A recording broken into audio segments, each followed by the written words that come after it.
Yeah, going on. Good evening, gentlemen. Yes, evening Really? everybody. Just Evening, letting guys. everybody Yeah, good evening, into everyone else. the...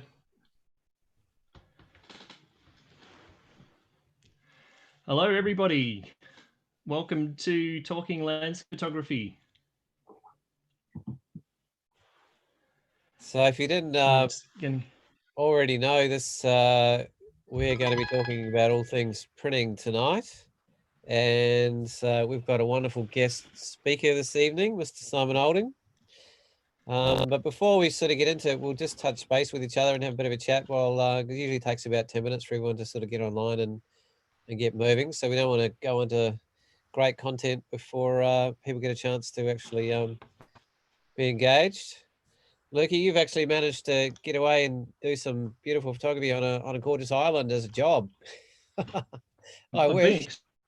extremely lucky to be able to head over to Bruny Island over the last day or so and do some photography over there for one of my clients or employers. So that's been it was a real treat to be able to travel legitimately, I suppose. It certainly is something that I'm very grateful for. And the conditions were actually really beautiful over on Bruny Island, and I was able to get the shots I was after. So it was really quite a pleasing experience, and hopefully can get over there again soon. But yeah, it's I think it's probably the first time I've travelled the end of March, I think, like in that sort of respect. So yeah, it's good to get away. How about yourself, Well, Paul? What have you been up to? I've been trying not to think about the Vegas. That's not a bad... For those of you who are or aren't familiar with Tasmanian kind of lore, as it were, literally this exact week is the Anzac week in particular is famous for being the prime time to photograph the North of Vegas. Is it Gunny Eye? Gunny Eye or Cunningham Eye? I was getting mixed up. Simon, you'd know. Yeah, Gunny Eye. Gunny Eye. And basically, there's one deciduous tree in Tasmania, and it just happens to grow in these very isolated, incredibly photogenic subalpine pockets. And they literally sometimes only have a few weeks window where you'll catch the peak. And there's little microclimates in terms of where you find them. And it's quite a dance every year to be lucky enough to be one of these people that actually gets in there in time to catch it at its peak, which sometimes can only be over a few days even. The transition from green to yellow to orange, sometimes even red if you're lucky, can get blown off in an afternoon storm in one day, and it's just gone. So it's kind of like not quite the holy grail of probably this time of year. It is kind of the holy grail of landscape photography in Tasmania, and all of these places are essentially in reserves or national parks. So you just quite simply, it's just illegal to go in there at the moment at all. Nick, you must be scratching at a bit about that one as well, my friend. Yeah.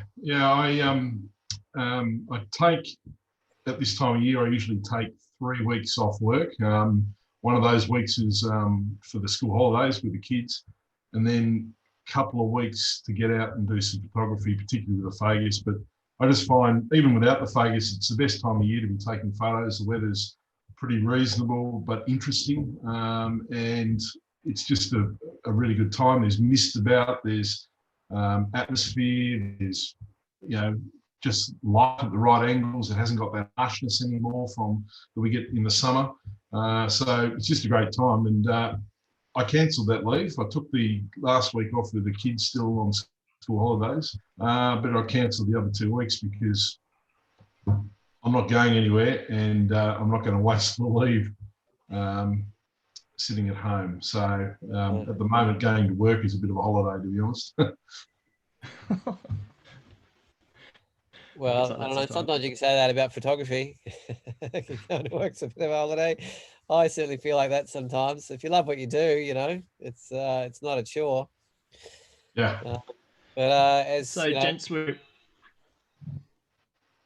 what's that? we're here to talk about printing tonight, and so I was wondering what your process or how you go about with your printing, and yeah, maybe just a little bit about that. Well, I mean, it actually this particular show got born out of some of the comments from you guys in the audience last week, suggesting that's one of the things that you'd be really interested in. And secondly, what a brilliant time to engage in printing. We've got all this extra time up our hands to engage in this entire different level of craftsmanship. And I would, having sort of spent the last sort of 10 or 15 years trying to refine my own capacity to print myself, I would say it really is a craft, and it really does take time. And I kind of learned a lot of it in parallel in my relationship with our guest tonight, Simon Olding. I learned a lot of him, and we've done some training together with one of the great minds in the country called Les Walkling, who's one of the great masters in understanding of use of color and perfecting the digital printing craft and getting really honest and beautiful reproductions at the highest level. Simon actually said he's doing some training with Les again on Saturday, and I was considering it. So I remember I printed all my first exhibitions through Simon, and a lot of my, or probably most of my high-end client work I still do through Simon. I do all my own awards work and work sort of under sort of A3 plus. I've got a little A3, 3880 Epson and another 2880 Epson that are just barely hanging in there by the skin of their teeth. So I'm quite excited for Simon to talk about some of the new printers that are coming onto the market very shortly, actually. And it's just, I don't know, it's that age-old thing that I'm quite conscious, having been in photography for some time, about how to future-proof your work. I remember floppy disks, I remember CDs and DVDs and USBs, and everything's sort of changing, and where and how you stored your work, and is really changing, and it's not actually easy to maintain its currency, and it's hard to predict in the future. But a print or a book is just going to last the test of time if it's done well on good paper and using archival quality materials.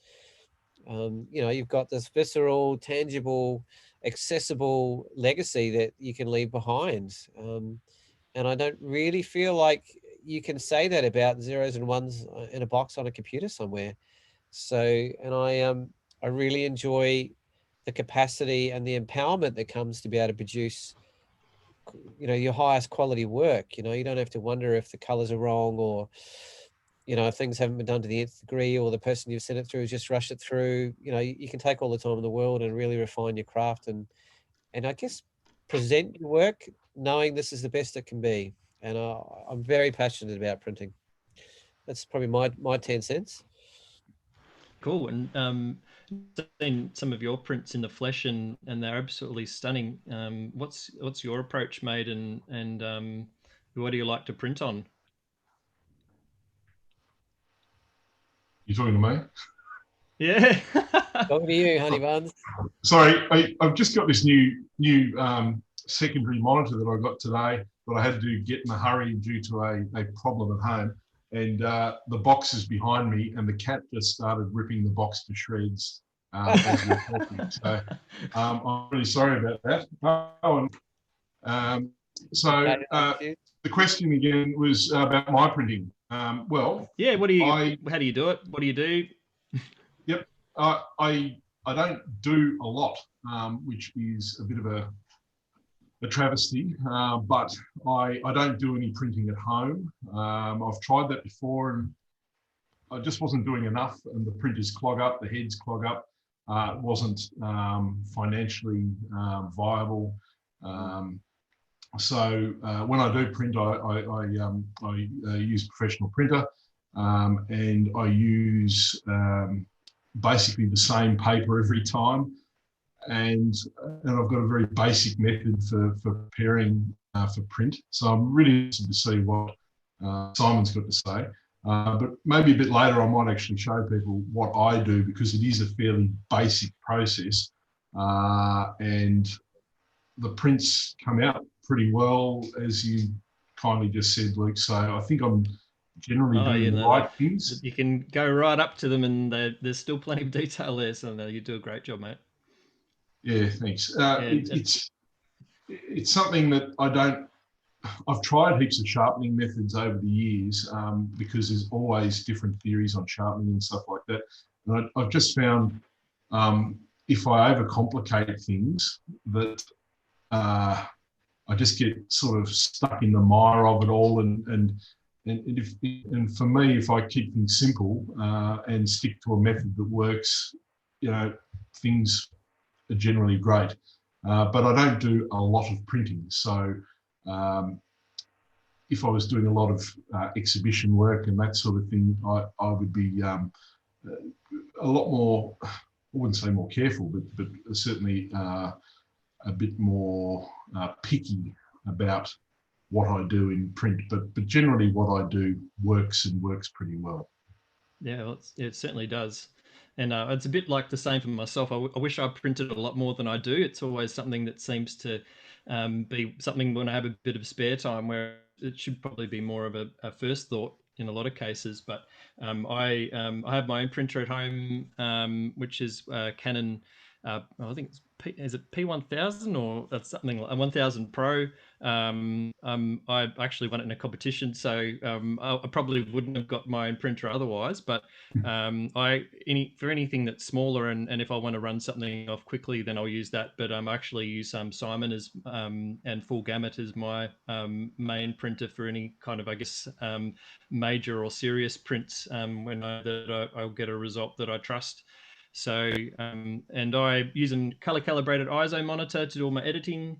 And I love printing on Canson Platine paper mainly, and also some of the photo rag papers are quite nice, but mainly Platine, just because I like that sort of semi-gloss finish. So I think that's yeah, sort of my approach, and I certainly wish I would do more. And I'm just looking at my printer now, and it's sort of sitting there getting a bit of dust on it, so I need to roll a few things off, I think, and give it a go while we have this break. Yeah, so and we're super thankful and grateful tonight that we actually have Simon Olding joining us. And Simon is a bit of a legend of printing in Tasmania, a very, very highly regarded printer, and also restores some older photo work and from other photographers and things like that too, which he may touch on. I know Paul has worked extensively with Simon too, and even preparing a lot of exhibitions and things like that as well. Yeah, I just to lead into Simon, I think if you aren't going to go down the path of your own printing, and it is quite an investment of time and money actually, but incredibly empowering and super fun and a great time to do it. Outside of that, building up a relationship with a printer is really, really significant part of anybody's process as a photographer. There's so much to be learned. Like it's kind of like you can produce a really good file, but if you hand it away to someone who doesn't have the capacity to honor, the work you've done in preparing that file, you can just get something back that really doesn't represent the quality of your work. It's kind of like handing over a half-finished painting and saying to someone else, "Can you finish it off for me?" If they don't do a good job, it's really apparent. And the industry has grown a lot, I think, in the last sort of 10 years. There was a lot of diversity and strain skewing and color management in particular. And there's still not an overall, I don't think, incredibly accessible universal standard across the world for managing that. But investing like Luke has in what's called a hardware calibrated screen gives you a lot of control over the realism and the honesty of your images, and even refining it down like I've learned through Simon in terms of the level of luminosity and contrast in your screen, because a screen presents an image very differently from a print, which is basically reflecting light, and a screen is actually projecting light through. So you're not going to necessarily get an exact replica of what you see on your screen unless you understand the processes it goes through. So Simon's spent a huge part of his life delving right under the hood of all the different technologies and software and processes and all the different types of papers. And I've learned a huge amount through my relationship with Simon, and it's a very empowering thing to be in a position as a professional where you can just send something to someone and know they're going to do a brilliant job. And there's probably only a couple of people in the world that I feel that way with, and Simon's probably number one. So there's no kind of value I can put on that. So without much to do, Simon is from a wonderful, long-running family of bushwalkers who have access to one of the most amazing huts in the entire of this country. I think the only place in the world you can sleep and look at Cradle Mountain, I believe. I've managed to stay there a few times, but yeah, without further ado, Simon, if you're happy to sort of take the reins, so he's going to run through a bit of a presentation of about sort of 25 minutes or so. We're going to keep an eye on the chat for questions, but we'll probably let Simon sort of run his flow a bit. And then we're going to completely open it up after he's done his thing. So really have a reflect. You've got a chance to delve into one of the great minds and masters of printing in this part of the world. So take advantage of that. So thank you, Simon, for agreeing to come on, and I'll let you have the floor, my friend. Okay. Thanks, Paul and Nick and Luke. Thank you for inviting me. And I think Nick's actually done a good part of my job already in saying that he keeps his process very simple and very consistent. And if good printing is about anything, it's actually about consistency. So it's doing the same thing each time. It's processing your images in a very similar way each time. It's viewing them the same way on the screen each time. It's viewing them under consistent lighting. So there are so many things to do with this business that is all about consistency, really. So Nick, it's hats off to you. You've got there, without any help, which is a great thing. I'm going to need a few sips of water as we go because I've got a bit of a scratchy throat. Just as a bit of a start, I guess I'll just give you a little bit of background on where I sort of come from and how I sort of came to this. So I've been in the photographic industry for about 30 years now. So I did a scientific photography degree in Melbourne at RMIT in the late 80s, and then went to work from there at Monash University as a scientific photographer, which is a strange concept in itself, I guess, for most people. Nick would probably know a little bit about that sort of field. But it was essentially a technical job, and we'd be photographing specimens and microscope specimens and all sorts of things for scientific publication, basically. And in the course of doing that, we had to be quite specific in how we presented work and how we accurately captured work, and even back then accurately captured things in colour. And that was, of course, back in the days of film. And my next job was actually with Melbourne University and another institution where we started working with ICC colour profiles in the mid-90s, and that was really very early on in the whole process. And my first job there in 1994 was to decommission the darkroom. So we went pretty much fully digital in 1994. And it's been sort of an ongoing process. My first Nikon digital camera I bought there was the Nikon D1 or something, and it was 4 megapixels, and it cost us $30,000 or something ridiculous. So, so that's sort of how far back I go with this stuff. And again, basically, we were trying to reproduce accurate color back then in the infancy of this color management sort of sphere, and it was all very, very basic. But that's where my interest in it started. And I'm a tinkerer. I love sort of tinkering and playing with things and finding stuff out for myself. So none of this is learnt by you don't go and do a course in this stuff, or you can now.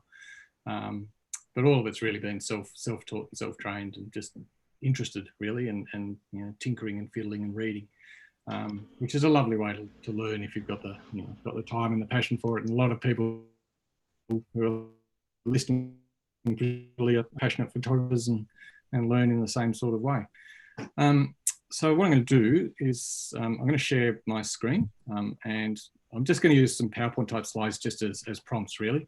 To talk through some sort of thing. So I'll just get that sharing going now. Just 1 second. Okay, let's have a look here. All right, can everyone see my Photoshop screen there? Yep. Yep, all good. Okay, so I'm just going to bring in another one. Oh, I see one of your classic. That looks like one of your classic snow ones, Simon. Yeah, we'll might get to that if we're lucky. All right. So I did meant to mention that Simon is actually a magnificent photographer himself.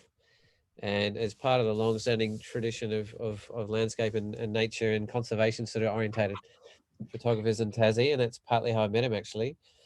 And he's particularly masterful at black and whites and snow and ice scenes. There's some of my favourites of yours anyway, Simon. Yeah, there's sort of a bitter irony in there, really, that you know, I spend all this time doing colour management and getting colours right, but actually my real passion is black and white. You know, so if I were to exhibit my work, I would exhibit it in black and white. So there's a bit of strangeness there. Well, you can tell us about your new printer in that regard later on. Yes, a little treat at the end. I'll show you that. All right, so what I'm going to do is I'm just going to cover a few things about you know, what's sort of new, I guess, in the print space. And look, I don't know what our audience is particularly, and how familiar people are with the process, and you know, who's doing what at what level. So we'll sort of cover it from the basics up, really. So we're going to have a look at some printers. Paul's already mentioned monitors, which is an important part of the equation, which again is a bit ironic since we're talking about prints. I'm going to talk a little bit about sizing, how to size your images, because that's one of the most common questions that I get about is about what resolution do you need and how do you size images. A bit about papers, and we need to talk about colour, and specifically we need to talk about colour management, because the whole aim of this exercise is how do you get from A to B, how do you get an image that's in the colour that you see on your screen and actually get it off on a print, you know, and what are the factors involved that can trip us up along the way. So that's broadly what I want to cover. So in terms of what's sort of new and around at the moment, and what's changed, I guess, over the last few years is you know, there are new printers around, and there are new ones coming out this year, and I'll show you one or two of those in a second. You know, Photoshop and Lightroom continue to evolve and change. Realistically, for someone like me who's doing printing, you know, I could be using Photoshop CS4 and it would still do just about everything that I would need to do. So I go back to probably to Photoshop 2, maybe. I think I'm not sure if I was using Photoshop 1, but I go back a fair old way. You know, and you know, certainly pre-layers, put it that way. You know, there's a lot of things you could do back in those early Photoshops that you still do now, and things like the image sizing, you know, box, the algorithms have changed, but the actual image size box is basically the same as it's been for 20 years. So Paul mentioned I'm heading off to do a workshop, or not heading off, virtually heading off to do a workshop on the weekend on this new thing called 3D LUT editing, which is a really interesting and exciting new area, which I really don't know that much about. But that's certainly a new and potentially game-changing way to approach color editing. So that's going to be pretty exciting. And look, stuff. I mean, just to touch on what that is, my understanding basically it gives you the capacity to completely move and shift color around with unlimited capacity, even transform one color into another.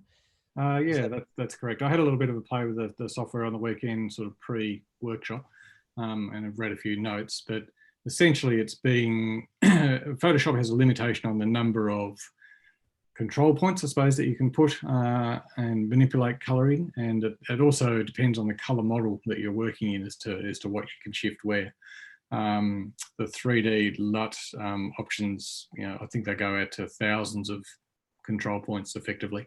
And from the demos I've seen, you can basically pick up a color and shift it, you know, 180 degrees, which might, if you did that in Photoshop, would also affect other colors and peripheral details.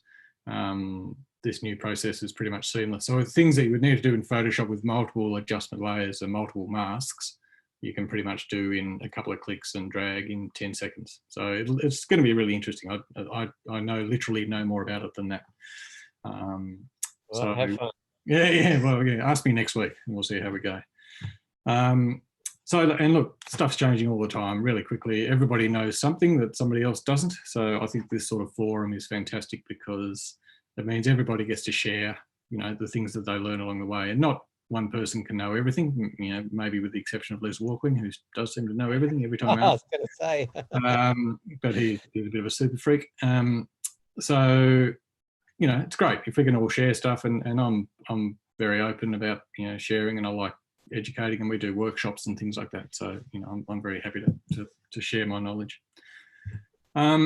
So in terms of printer manufacturers, I'll state right up front, actually, just before we get into that, I'll just show you our website because it'll make it quite sort of clear. So this is us, full gamut. So we actually sell printers, and I'll just state straight up front that we are Epson dealers, and so we sell, the smaller printers. We actually sell the bigger printers as well, so the large format, sort of big beasts. And we don't sell a lot of those in Tassie because there's not a huge market, but we do a lot with schools and things. So we actually use. Simon, I just butt in there. I don't know. I think you might be sharing the window rather than the screen. Oh, sorry. So we can still see the Photoshop screen. Yeah. Apologies. You're right. I'll just have to. No problem. I'll just. You could also just click up the top and go reshare, or and then just choose this. Yeah. You probably see the web page now, can you? Not yet. No. So okay. In terms of, if anyone is thinking about investing in a printer, just while Simon's mucking around, it's kind of like Epson's certainly one of the probably go-to options. Canon is pretty right up there as well. But you kind of want to be looking at like an A3 plus A2 kind of system that you can actually manage to fit on your desk, and the kind of printers that Simon was attesting to beyond that, where you start getting into like roll papers and 44-inch massive things. That's actually a huge investment, of thousands and thousands of dollars, and just the print, just replacing the inks alone can be thousands. So there's kind of a sweet spot, I find, that if you're interested in doing your own personal work or moving into the world of printing, that I'd probably suggest, which is kind of around the A3 mark. Just to get that out of the way. Simon, you had luck with the screen? I'm just going to see. Or else you can just talk us through, mate. That's all right. There we go. That's good. There we go. Yep. All good. Yep. Yeah. So this is our main website here. So as I said, we're Epson dealers. So we sell the large format printers, things like these guys. So when we're talking about printers in this presentation, at least, I'll probably mostly refer to those. And as Paul says, the Canon ones are very well respected. I've had HPs in the past as well, but because we've got a relationship with Epson, I'll just declare that sort of upfront. But in terms of what we do, we do lots of different types of prints. So we actually do some wallpapers and metal prints and poster graphics, and we have a framing studio and everything as well. So we're actually quite a sort of diverse business, if you like. So I'll just get that out of the way. Yeah, I remember, Simon, the first time you rolled out those wallpaper printing. You can literally just roll it up the wall and it just sticks on there, and it just comes across as almost sort of exhibition quality. It's quite. I was quite blown away, actually. Yeah. I'll show you can sometimes even peel it off afterwards and even get some reuse out of it and not leave anything behind on the wall. It's quite a bit of a breakthrough, and I saw some of that first actually up at Pixel Perfect in Sydney. Oh yeah. They started introducing and blending some through their windows that had kind of and they're looking at trying to create materials that work really well in the outdoors, that were really waterproof, that it could go super large scale. And yep. So there's a lot happening out there in recent times that really can open where and how you can express your printing, your capacity to engage with the world in a print form is pretty wide these days. Yeah. I'm getting a little message saying my internet. Can you hear me okay still? Yep. Okay. Can you see my? Yeah, it's all full screen. Blue screen again. Yeah, full screen. Right. Yeah. Yep. So we'll just, as we say, we do a lot of stuff with Epson, but the Canons are also great machines too. So there's some new machines coming out. They haven't hit Australia yet, and they actually haven't. I don't think they're actually even for sale in the UK and the US, but there are press releases now on the UK and the US sites about these. So these will be replacements for the P600 and P800 that people may currently already have. And so there's a few changes. Apparently they're physically quite a bit smaller. So they've got 10 colours in them, these printers these days. One thing everyone will be very happy about is they've got a dedicated matte black and dedicated photo black channel. So there's no more ink switching, which Canon have been onto for a while, but Epson have been reluctant to do anything about for a very long time. I'll just jump in, Simon. So for people who didn't know, like depending on the kind of paper you were trying to produce your work on, Correct. you might need a photo black ink as opposed to a matte black ink. And traditionally, a lot of the older printers will take a lot of time and chew through a lot of ink to switch from one to the other. So it would really sort of interfere with your workflow a bit, to the extent that I didn't print outside of matte black for about 4 years because I didn't want to lose ink. That's right. Yeah, and we'll talk a little bit about that and the types of papers that use the different types of inks in a minute. But yeah, as Paul says, different printers use, or different papers for optimum quality require different types of ink. So we have what we call matte papers, which are the really sort of textured and soft cotton type papers, and they use something called matte black ink. And photo papers, which are like your lusters and satins and gloss type papers, they use a photo black ink. Yeah, and interestingly, the longevity. So they measure print longevity in years, obviously. And there's an independent place in the US called the Wilhelm Imaging Institute, and they do accelerated testing on prints to determine how long they're actually going to last. So these sort of printers, we're looking at 200 years color and 400 years black and white, so going to outlast us. So as Paul said earlier on, if you actually want a permanent record of your work, it's not a bad way to go. It's there's always risk that there'll be damage to your print. Your house might burn down, but then if your house burns down and your computer melts, it's going to go as well. So it's horses for courses, I guess.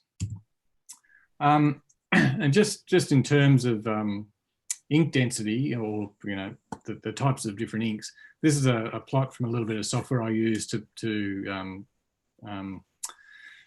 analyze color profiles and printer performance and behavior. And what we can actually see here, and it's quite subtle, but this is an older printer. This is a printer that Paul's got at the moment, the Epson 3880.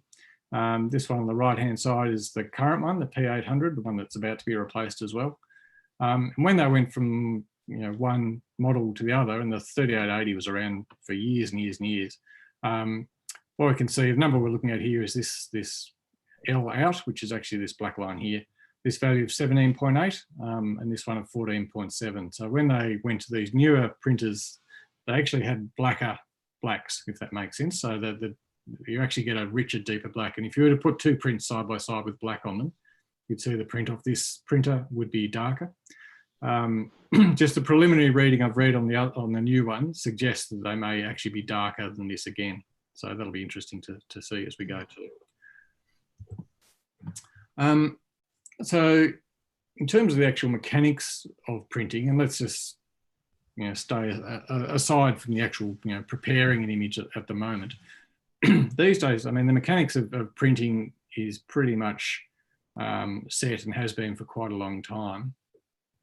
So I'm going to make an assumption that your audience is probably printing from Photoshop or probably printing from Lightroom.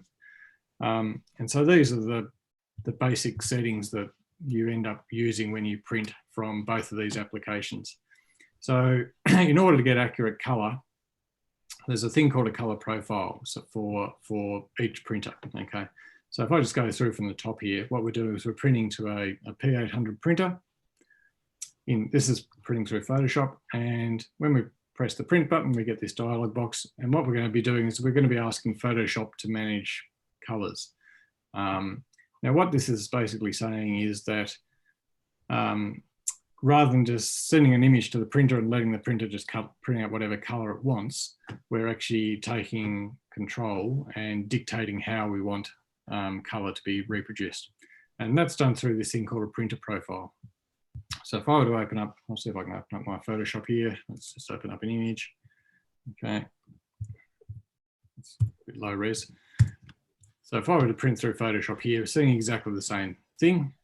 So we're using this thing called Photoshop Manages Colors. And here we're choosing a printer profile. And your printer will have, your system may have a whole stack of profiles on it. These ones up here are the ones that get installed, automatically by the printer. So you can see there's one for glossy paper, there's one for luster paper, there's one for archival matte paper, there's one for a watercolor paper. So what's actually happening in this instance is we're saying in Photoshop, we're saying here's our image and we're printing it to this printer with this particular paper, and Photoshop is going to do a color transform before it sends the information off to the actual printer. So Simon, it also determines the kind of density of the ink, because some papers absorb more or less into the blacks and things. So that's right, yeah. So I'll open up the print dialog box and we'll have a quick look at that. So let's just say, for example, and we'll just use these ones up here because it's convenient.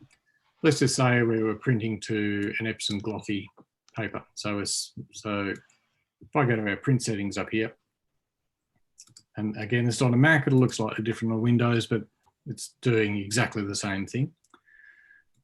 So if we were printing on a glossy paper, an Epson glossy paper, we would say, okay, we're printing on Epson Premium Glossy. And there's some interesting things down here. So when we have Photoshop managing our colors, what we're basically telling the printer to do, or the print driver to do, is to just pass through unchanged any color values that come from Photoshop. So there's a little thing down here, it's grayed out, you may or may not be able to see it, but it's automatically grayed out once we tell Photoshop to manage the colors for us. So it's this thing that says off, no color adjustment. So effectively what that's doing is it's just cutting any Epson printer driver or Canon printer driver automatic adjustments out of the equation. And getting back to what Nick was saying really early on in the feed, consistency is what we're after. And I'll just cancel this and show you the difference. So if I go here and go Printer Managers Colors, and then go back into that dialog box, print settings here. It's still doing the same thing for some reason. I'm not quite sure why that is. So generally speaking, when you use Printer Managers Colors, the Epson printer driver takes control and it'll actually impart its own color curves and corrections and all sorts of stuff that is all black box and behind the scenes that you can't sort of control. So by telling Photoshop to manage the colors and telling what sort of profile we're going to print to, this one here, this off, no color adjustment is really important. Because it'll just, as I said, pass the colors straight through to the printer and it'll do the same thing each time. So what we're after is consistency.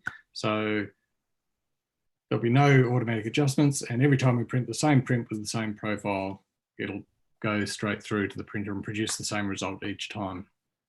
So that's a really important sort of point, I guess, to take home. Now, just going back to our other presentation. So that's Photoshop, and Lightroom really does the same thing. So if you're in the print section of Lightroom, in the print dialog box, and you go right down the bottom, you end up with effectively the same options down here. So you've got color management, the profile. Lightroom is doing the color management. That's the profile for a particular paper. In this case, it's an Ilford paper, an Ilford Gallery, I think, Smooth Pearl. And these other things we'll get to shortly as well, these rendering intents. So the important thing is that we're using both Photoshop manages colors here and Lightroom managing colors there. We're not letting the printer take control of the situation. So we're trying to nail all the variables really to make sure that we're the ones in control. So just getting back to what we talked about monitors before, and Paul was talking about Luke working on a hardware calibrated monitor. It's really important before you even start thinking about printing anything to get your monitor into a state that is, again, repeatable and predictable, and that you can rely on from day to day, that you're looking at the same thing. Now, anyone who's got a laptop, and particularly an Apple laptop, and you walk from one room to another or you take it outside, unless you actually actively go and turn it off, those laptops have got an automatic sort of brightness control, and I'm sure a lot of Windows laptops do as well.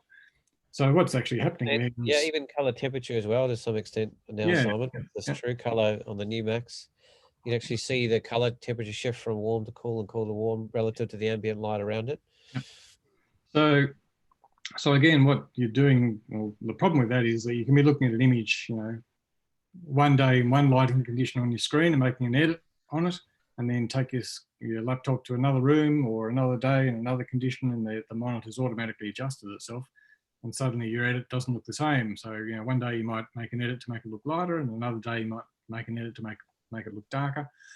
So again, here's a variable that we need to sort of nail down. So the way we recommend doing that, and of course not everyone's got the budget for these types of things, is to actually calibrate your screen. And there's a couple of different ways of doing it. So there's what we call software and hardware calibration. Software calibration is where you get a little device like a spider or a monkey or a color monkey or an i1 display, any of those devices, and you hang it on your screen. It flashes up a whole stack of color patches, takes some measurements, and then creates what's called a monitor profile.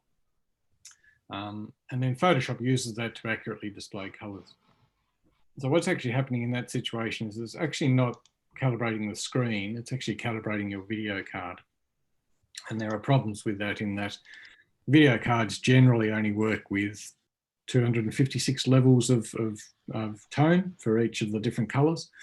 And so when it starts to muck around with the video card, you can end up with distorted color tones.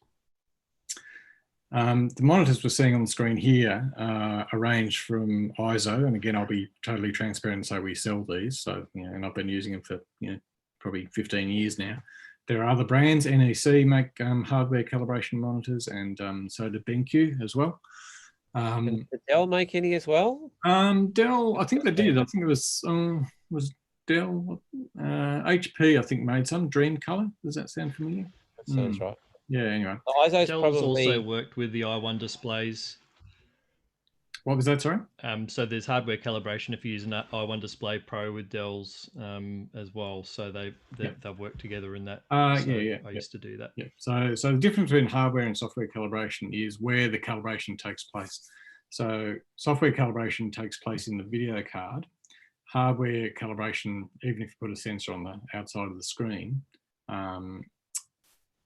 that hardware calibration actually takes place inside the monitor itself. So the monitor has its own lookup tables in it, and they're just much higher resolution. So they're either 14 or 16-bit lookup tables in the monitors. So when it's doing its calibration, it's doing it based on 4,500 levels of tone per color instead of 256. All of this sounds a bit techie, but the end result is that you actually end up with much more accurate color, much smoother tonal gradients, much better highlight and shadow detail. So in these types of monitors, you can actually see details in the shadows down to 1 or 2 levels, and same in the highlights really. With the normal sort of screen, with like a Dell screen with a software calibration, they usually sort of max out, I don't know, at about 95% of white. So you just don't end up seeing a lot of the details, and the blacks always tend to crunch and clog up. So we've had clients who've given us work with to print where all the shadow detail has been sort of compressed, they think to black, which is how they wanted it. And then we look at it on our screen and we print it out, and it's got all this sort of mucky, grubby, horrible stuff going on in the shadows that they couldn't even see, but you can see on our screens and you can see on print. So all of that to say that, unfortunately you get what you pay for. So when you do go to these higher grade screens, you can actually calibrate them and rely on them, and they're very reliable, and they're very repeatable as well. So once you get it set up and calibrated, you can put it on a schedule to calibrate itself if it's a self-calibrating one, or you can get a reminder, and it'll stay active. I'm actually looking at a monitor right at the moment, which is an ISO, which is about 10 years old, and it still calibrates totally fine. So they're really quite impressive. So the ones here are the what they call their enthusiast or amateur photography sort of range, and then they have a professional range as well.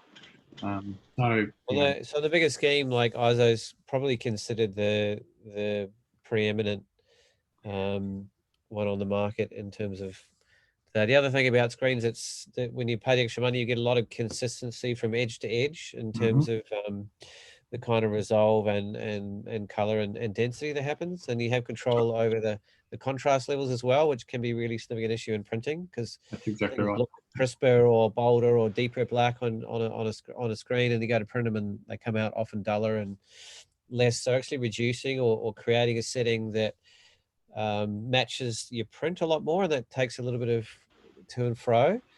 You Yeah. can So a what little bit.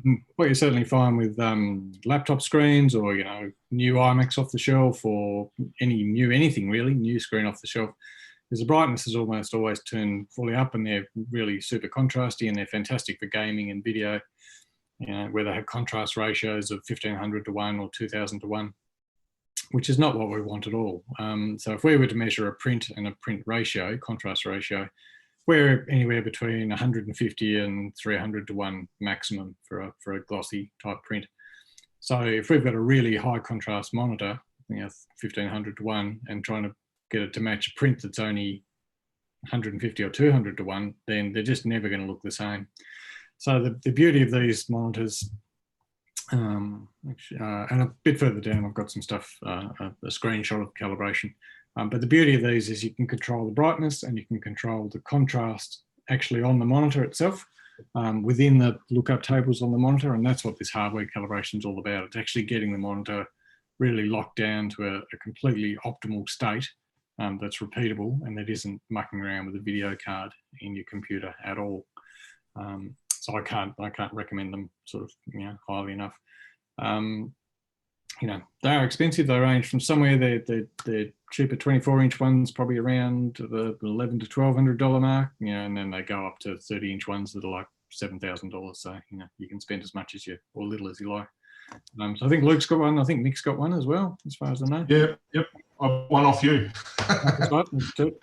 Yeah, I've used a 27-inch NEC, which I got from Image Science in Melbourne, which is a good mob if you're over on the mainland to deal with. Yep, very good. Actually. And they, yeah, that's kind of like, it's probably like maybe half the price of an ISO, at least at the time, and it's still hardware calibrated. So it might not have the same kind of backup or longevity, but I'm probably 7 years in on mine and it's still going strong. Yeah. You don't necessarily have to start on that high end, but if you're really serious about producing consistent quality sort of work yourself or professionally, because preparing your images and to the point where you know the standard that it's going to be printed at home means it's also going to have a huge impact on sending your image away to someone to get printed as well. It's not just about printing your own, having a good screen. Yeah, I completely agree with that too, Paul. I went from a fairly crap monitor that I did software calibration on for years, and it wasn't bad. It gave me reasonable colors, but it wasn't perfect. And I noticed that sending my images away to be printed, I sometimes had to go in there and then look at my image on the screen before he pressed print to make sure it was what I wanted. And I decided that I'd had enough of that after years of doing it. And I bought an ISO, one of the CS models, and I haven't looked back. It's fantastic. It's really, really great. Yes, it is very expensive. I just was at a point where I felt I was being limited, and I had other things that I upgraded over the years, and it was time to get a monitor, and I'm really, really glad I did. So if anyone's sort of half and half about it, then I say, look, save your money and save your money up and go and buy one, because you'll notice big differences. Yeah. Look, my take on it is that, I grew up shooting film, and lots of transparency, and that was great because you get a transparency back and you knew exactly what you were dealing with. Nowadays, we do all of our judgments and all of our assessments on the screen. And, you're making assessments about whether an image is any good or not, whether there's any shadow detail that needs expansion, all of those critical decisions, sharpness, everything is made on your screen. So, why spend $10,000 on camera gear and lenses and then $150 on a screen where you can't see, what you're actually trying to achieve? So it's sort of false economy in a way. And again, the again, the nice thing about ISO is they warrant their screens for 5 years, and they complain that people don't buy them, you know, after 5 years because they're still going after 10. So it's you know, for me, if they might be expensive up front, but if you amortize it over 5 years or even longer, you know, it actually doesn't work out to be that much at all. And you know, you only have to muck up, you know, a couple of big, you know, 30 by 40 inch prints that cost you a couple of $100 each, and you know, you're not that far down the line to, you know, having been able to solve that problem with a decent screen. So look, I can't stress the importance of actually having decent viewing conditions. And again, it's being able to calibrate it, being able to lock it down, and just take that variable off the table.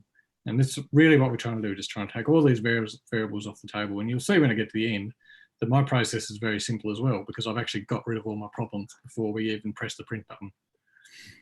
I'll just qualify that a little bit. I mean, when you're starting out, you don't necessarily go out and buy an ISO screen. You might actually use the process of software calibration as a stepping stone. Correct. Yeah. And I travel a lot, so I do a lot of my work on a laptop screen. So regardless of me having an ice screen at home, it's actually really useful for me to be able to run a reasonable system off a laptop.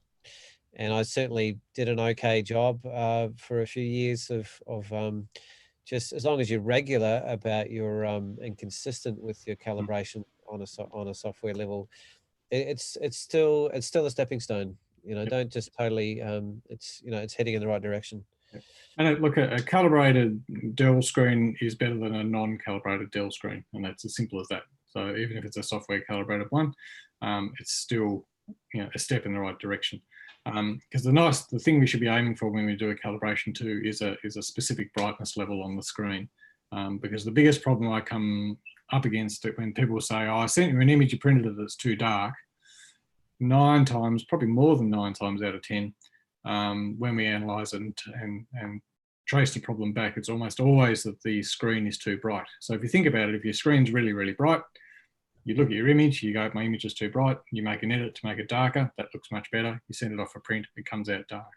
Okay, so the problem is actually not at the print end, it's at the beginning end, at the editing end.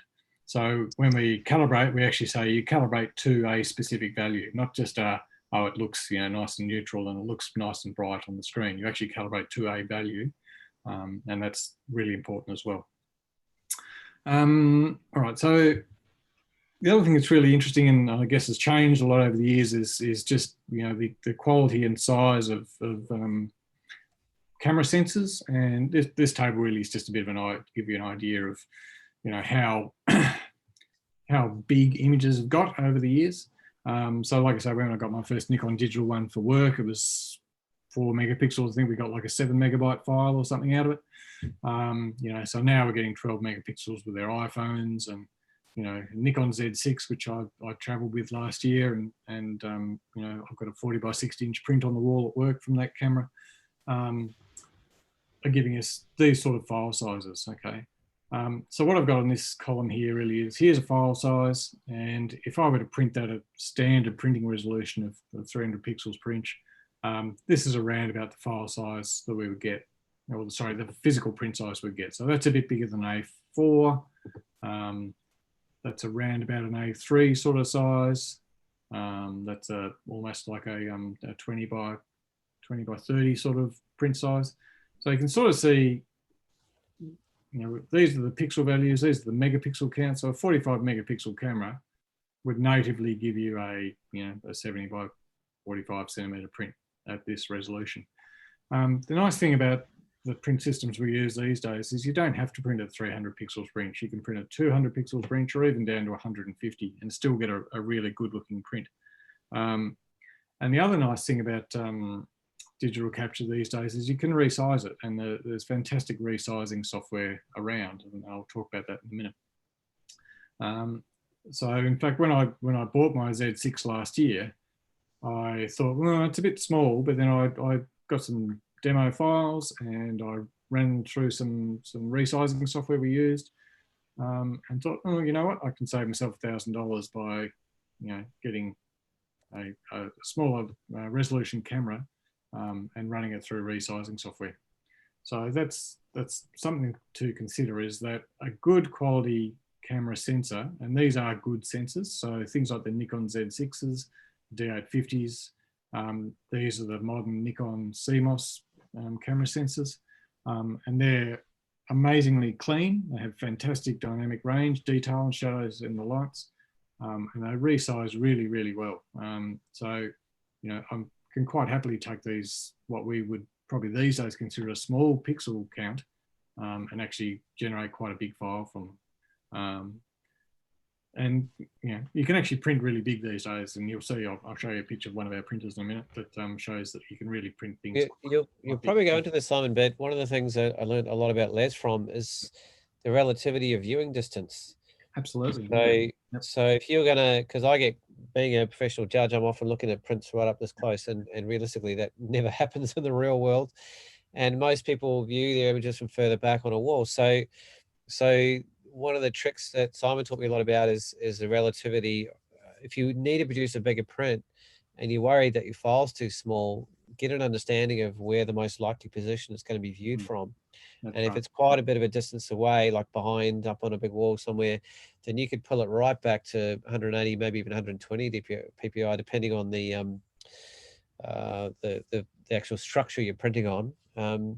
And you'll still get just as an enjoyable engagement with the structure of the image. Yeah, that's right. I mean, if you there's take a lot a of, 10th degree and you look at a billboard, you know, from your car, I get down to 80 or something. Like, yeah, it's lower. I think it's like, you know, 50 or 25, something. So there's a lot of weird terms here that people may not understand: file bits and megapixels and PPIs. But essentially, if you understand, like, say, the shutter aperture ratio, you know how that's a seesaw. One goes down, the other goes up. So it's kind of like with print size. If your PPI goes down, your capacity to print larger goes up. That's right. So the perfect kind of ratio ideally is 300 for that. That's, well, 300, 360 is what a lot of printers run at. And so they kind of look beautiful up close as well as further back. But if you want to play around a bit and just push a bit more out of your file or get a bigger print, you can dance around that. Yep. So we'll talk a little bit about image size, because it's one thing that people get really confused about. So probably the easiest thing, if I actually just open up an image, I'll just grab something. Let's have a look here. Not that one. Let's grab. Like this will do. So image size, if we're looking in Photoshop, can you all see my Photoshop screen there? Yep, good. All right, so image size in Photoshop is under this menu here, so image size. And this is the box that I was saying basically hasn't changed in 20 years. There's a few things down here that have changed, but this bit up here is pretty much stayed the same. And what Paul was talking about really is, you can see this number down here, 300 pixels per inch. It's a really standard printing resolution. It's a number that's used widely in the printing industry. And it basically just means that if you print an image at that resolution, it's going to look as sharp as it probably can, okay? And it's a universal resolution. It's used in offset printing for books and magazines and all sorts of things. And it's actually the native resolution of one of our large format printers. But what Paul was saying is there's a relationship between size and resolution. So what we can see here is we've got a 30 by 20 centimeter image at 300 pixels per inch. If I make this really low resolution, if I make this, say, 10 pixels per inch, suddenly we've got a 914 centimeter by 608 centimeter image. Or if I make this 1,000 pixels per inch, now we've got a 9 centimeter by 6 centimeter image, okay? But the really important thing to look at is this number up here, this one called image size, and it's in megabytes, 24.7 megabytes, okay? And there's an inverse relationship between size and resolution. So as resolution goes down, size goes up. As resolution goes up, oops, size goes down. But this number's not changing. So when I first open up an image and someone says, how big can I print this? The first number I look at is this one. Basically, how many megabytes are there? Or really, what we're looking at is how many pixels are there in that image. In this case, it's 3,600. by 2,400 roughly. I'm going to just get my glasses so I can actually see what I'm looking at. That's better. So you'll see this little box down here. So when this box is turned off, this resample, I can change these numbers: 10 pixels, 9, 14 centimeters, 1,000 pixels per inch, 9 centimeters by 6 centimeters. But this number doesn't change. As soon as I click this box on, what we're now saying is I want to actually change the number of pixels in this image. Okay, so I might go back to 300, and I want this image to be, say, 100 centimeters wide.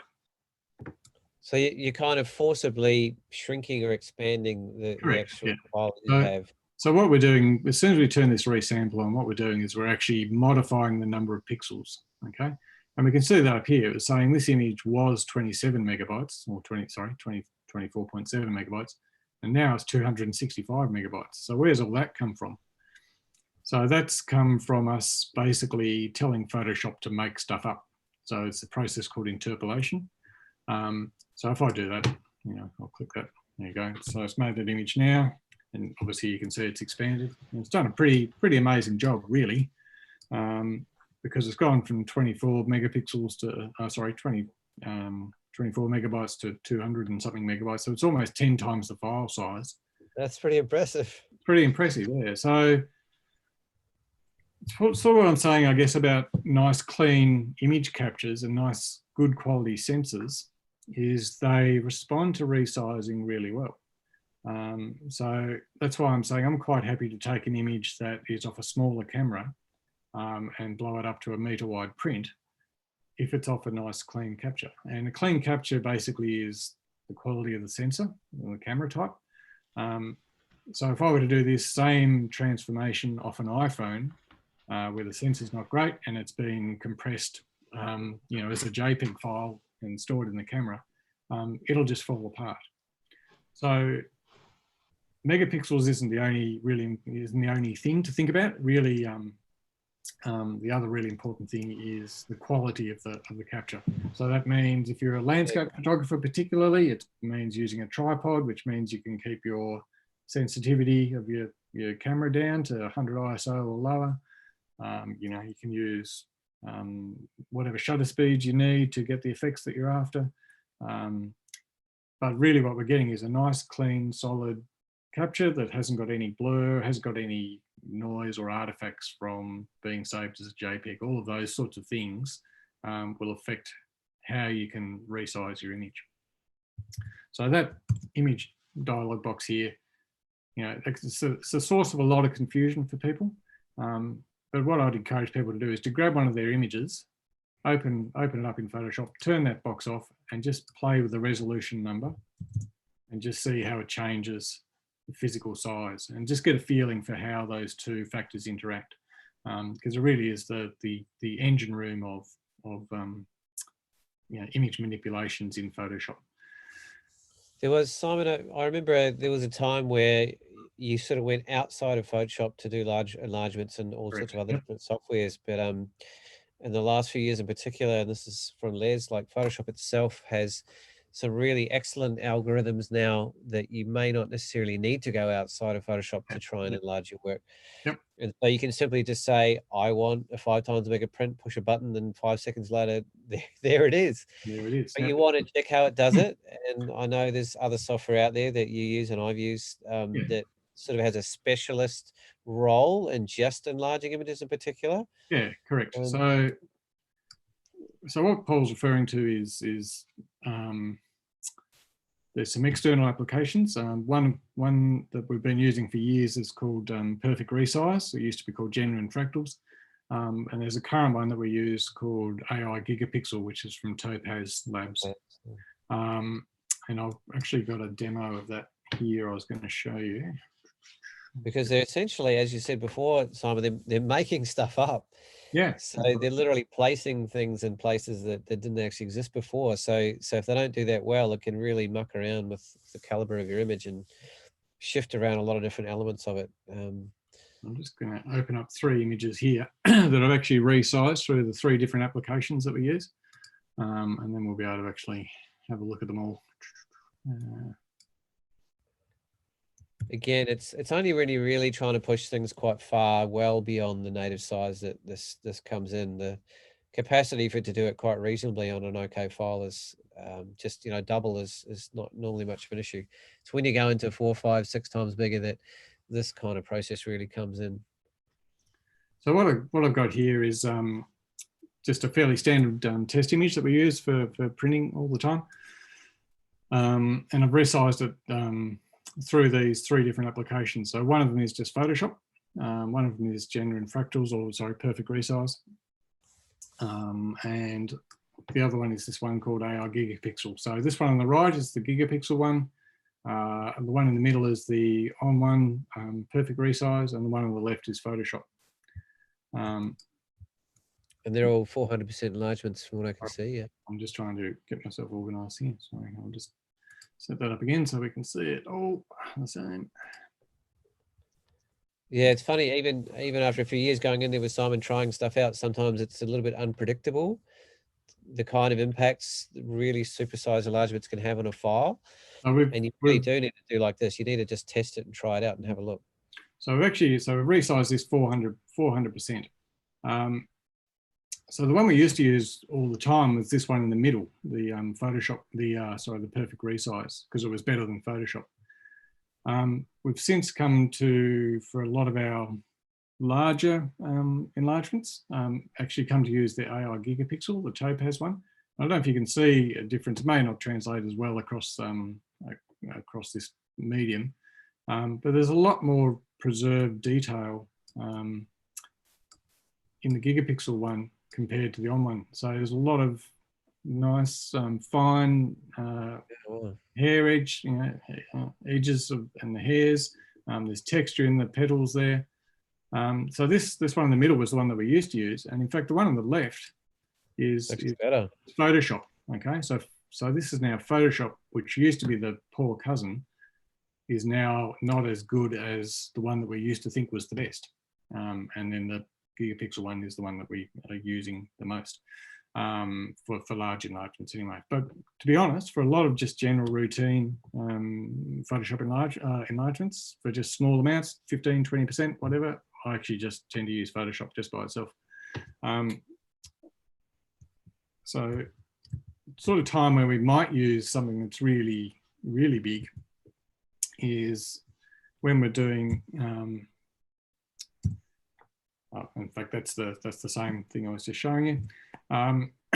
So we've got in our studio a big mural on the wall, which is one of Sue Ellen Cook's pieces. So she does all this amazing photo composite work.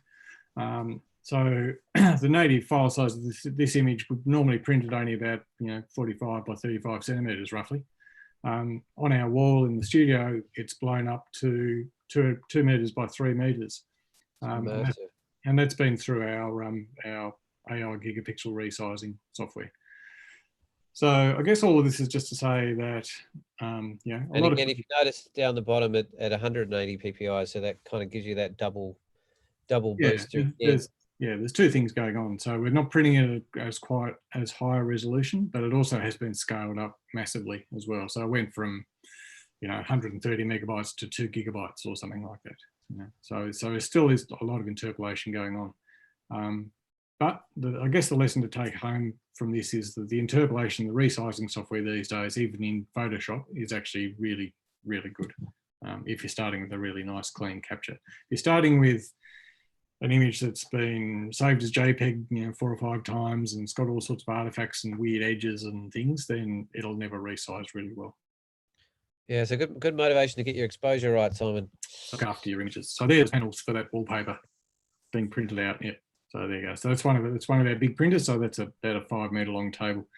And just while we're talking about that, just for fun, this is another big print. So this is about 5 meters long as well. So 1.5, 1.6 meters wide and 5 meters long. A lot of people, when they're doing their printing, they think, oh, I don't want to do printing, I'll muck one up and I'll throw away a page. It's such a waste of paper, and they get upset when they tear up an A4 bit of paper. We'll regularly tear up bits of paper that are almost that big. So after a while, you get over it. So.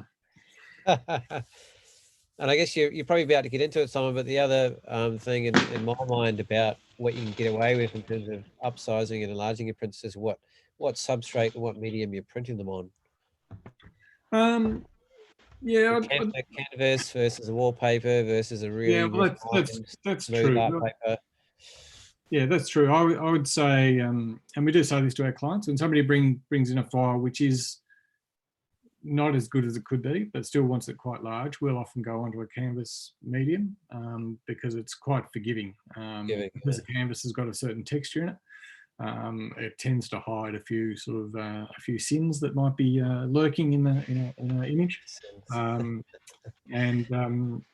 it is really quite forgiving. So we might say, oh, look, if we were printing this on a gloss paper, we might do an A2 print, but let's do a 60-inch print on it on canvas and run it through some resizing software and some noise reduction, things like that. So that's certainly true that you can actually choose the medium to suit the image.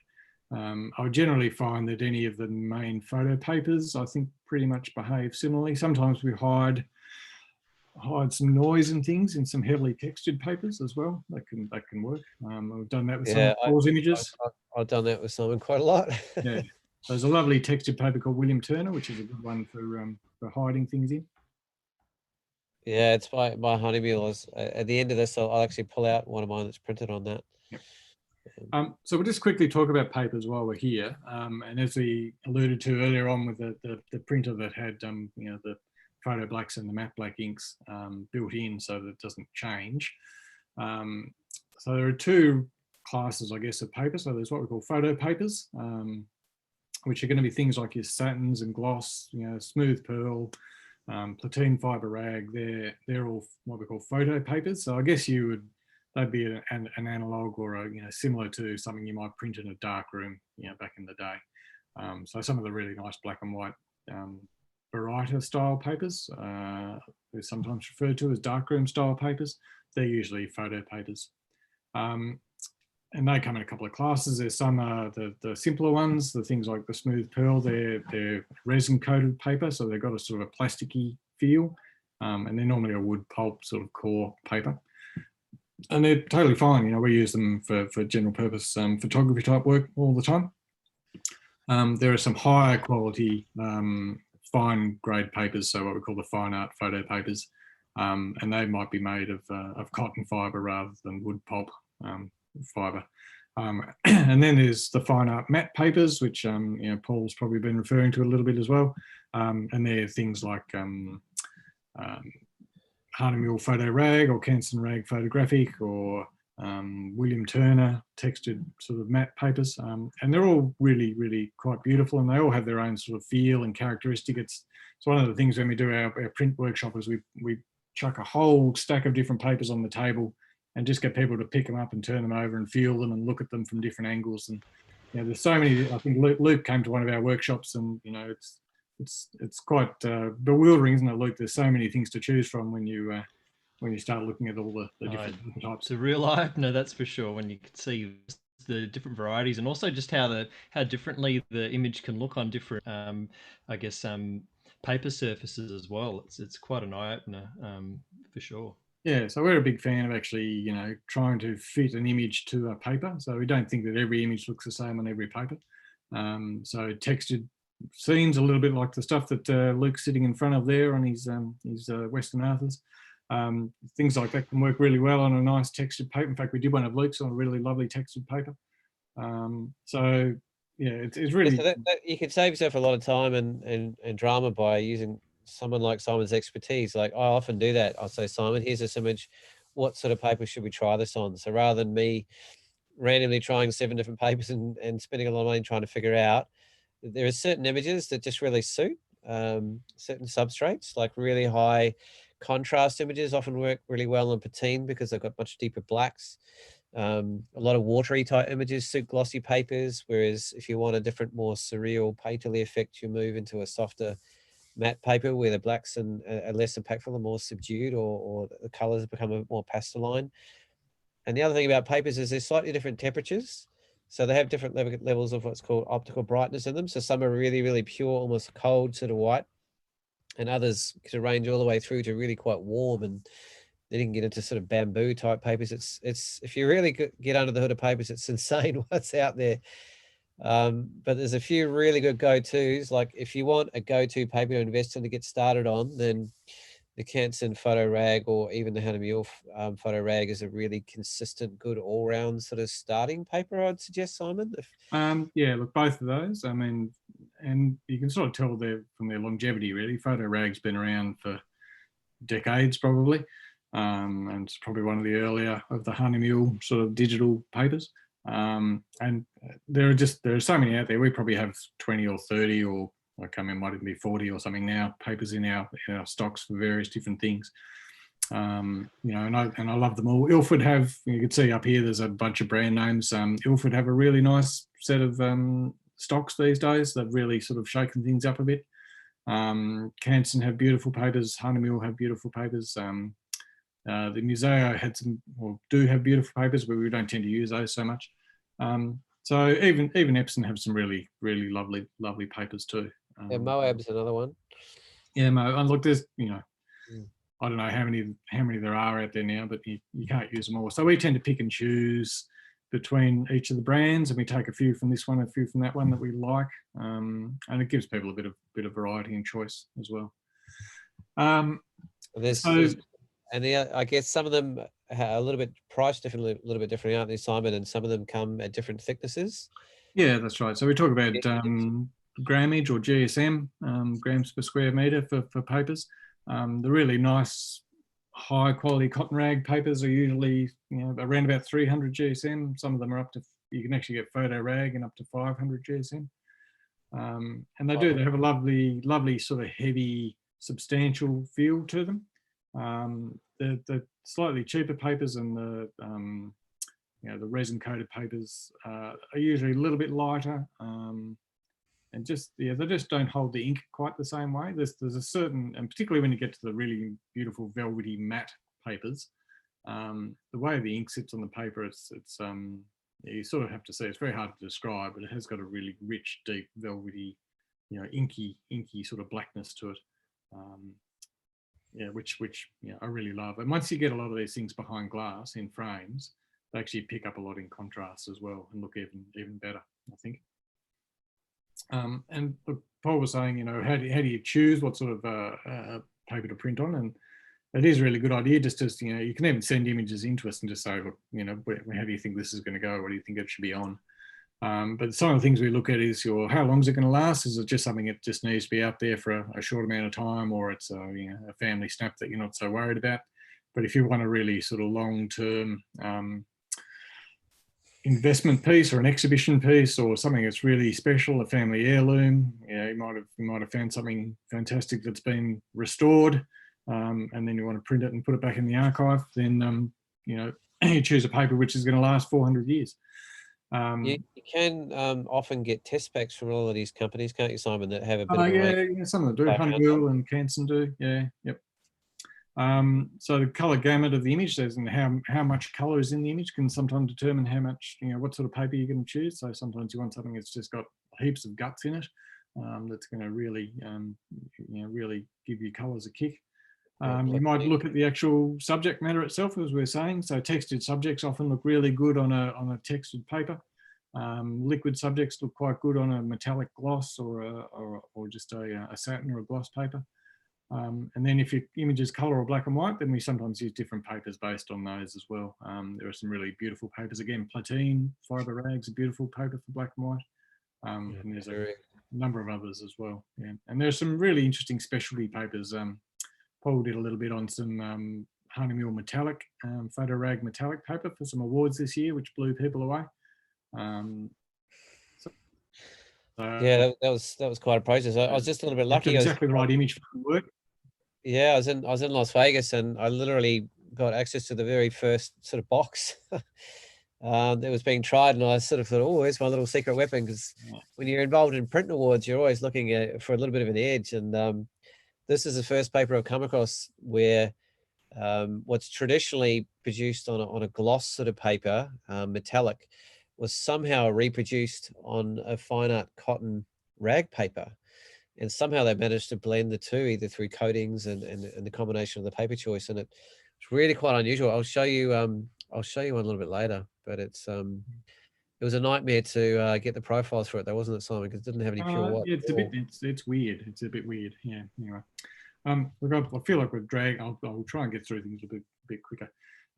So the other thing that's really important, we sort of touched on it when we were looking at the Photoshop printing window, is this thing called color management, and it really is. It's a combination of three things. So it's getting your screen calibrated, so it's always doing the right thing. It's getting your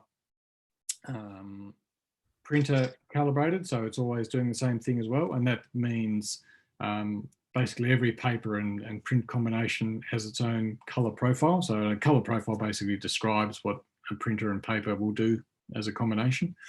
And then there's your image itself has to have a profile in it. So so this is the process of calibrating a monitor, for example. So there's the ISO monitors, the self-calibrating. You can see this little thing on the right here. That's a bit like a spider or an I1 that's actually built into the monitor. So when you hit calibrate button, here's the calibrate button down here, this thing will pop down and it'll measure the colors itself. So that creates the monitor profile, which Photoshop uses to display your images.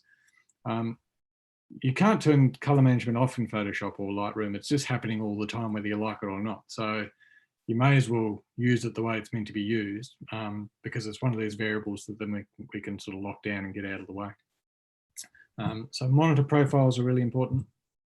The device gamut basically is what we describe as, what a device can do. It might be a monitor. How much color can a monitor display? It might be a printer and paper combination. So how much color can those two display together?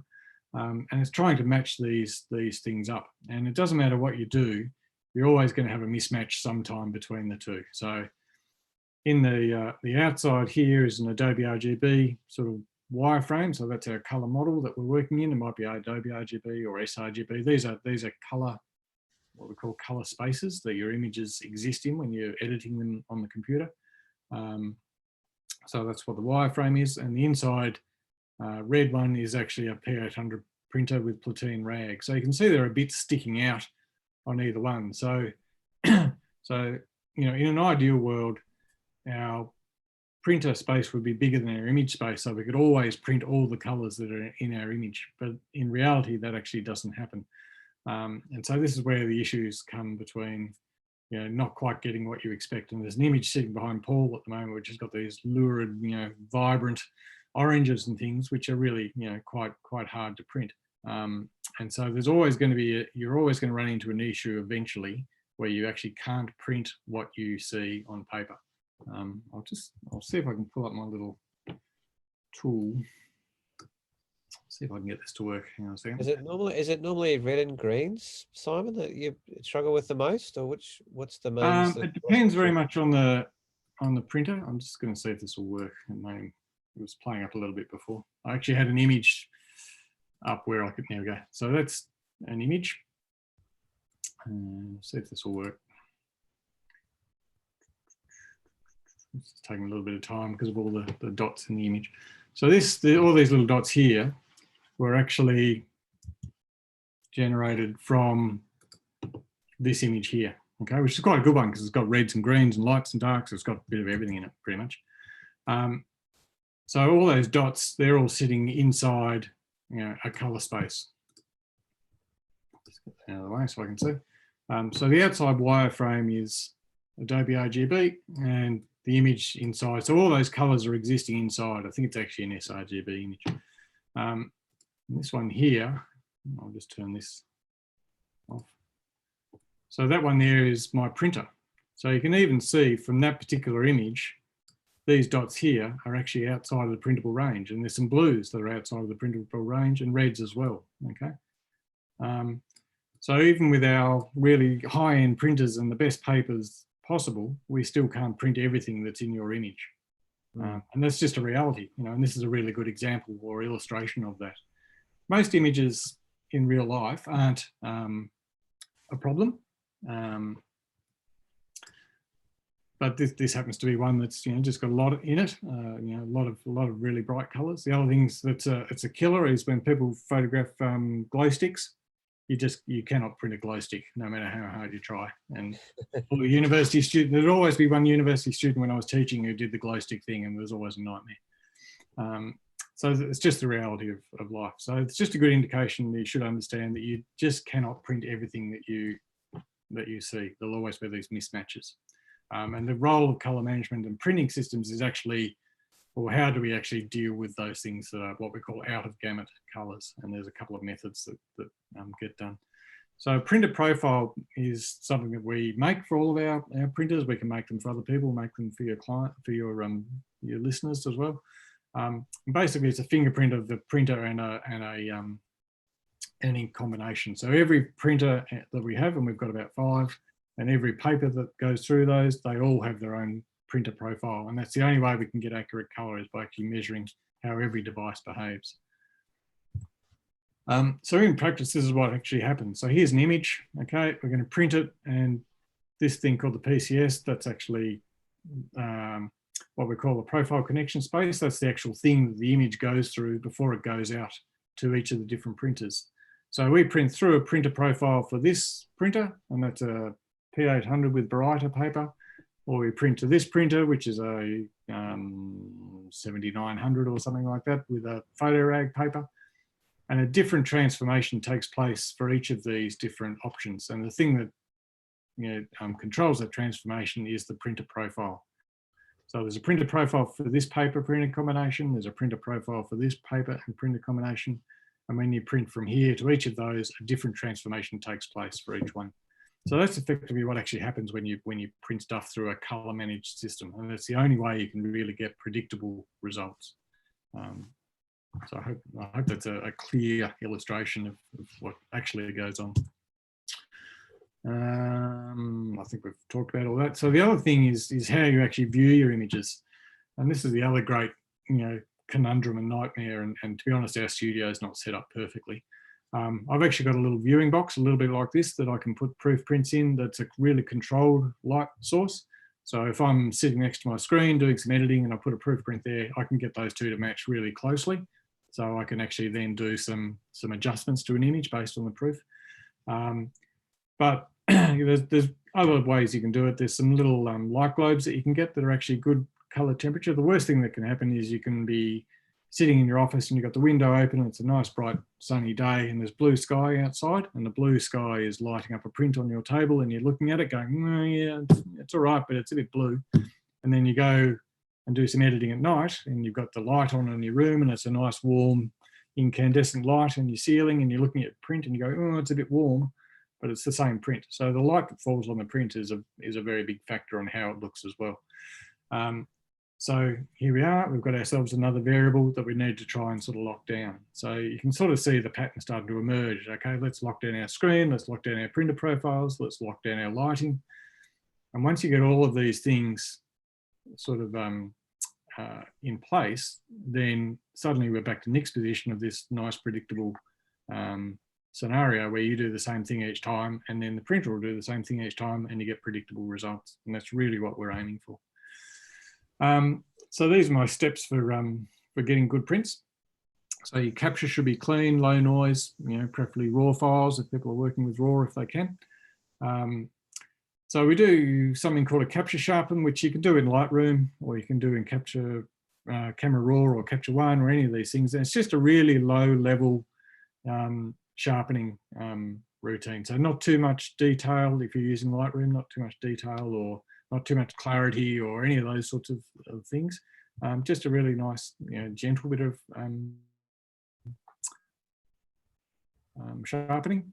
And what I normally do is blow your image up to say 50% magnification on the screen and just sharpen it so it just looks, just nicely, not crisp, but just nicely detailed without overdoing it. There's nothing worse than an over sharpened image. And if you're going to do more editing after that, if you start with an image that's over sharpened, it's really hard to roll that back. So even if we were just talking about a Photoshop image, let's just open something up. I'll use that one again, that'll do. Even if we were just doing a little bit of sharpening in Photoshop and using, say, the unsharp mask, which is your basic Photoshop tool, you know, I might be talking about a value of maybe, you know, 50% and 0.3. You know, just something. It just adds just a little bit of sharpness, just to take away the softness that is inherent in any digitization. Any camera capture is always just going to be a little bit soft. And I'll show you my other favorite sharpening thing in a minute. But it just gives it the tiny little bit of an edge to start with. Okay, so just a little bit of sharpening.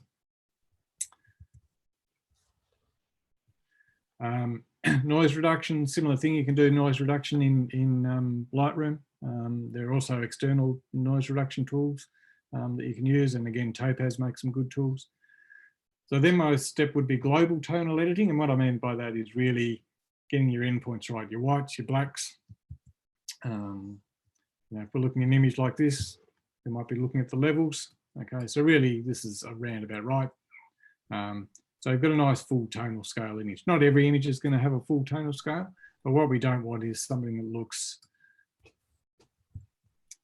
like that, where the details drop off the back of a histogram, for example. Okay, so that just shows me that this has been forced into a deep black and it just looks a bit unnatural. So global tonal editing is just getting your lights and your darks right and your just overall general contrast right. Then you might go into what we call local tonal editing, and that might be lightening this part of the image or darkening that part of the image. Let's just open something else up that I was going to look at.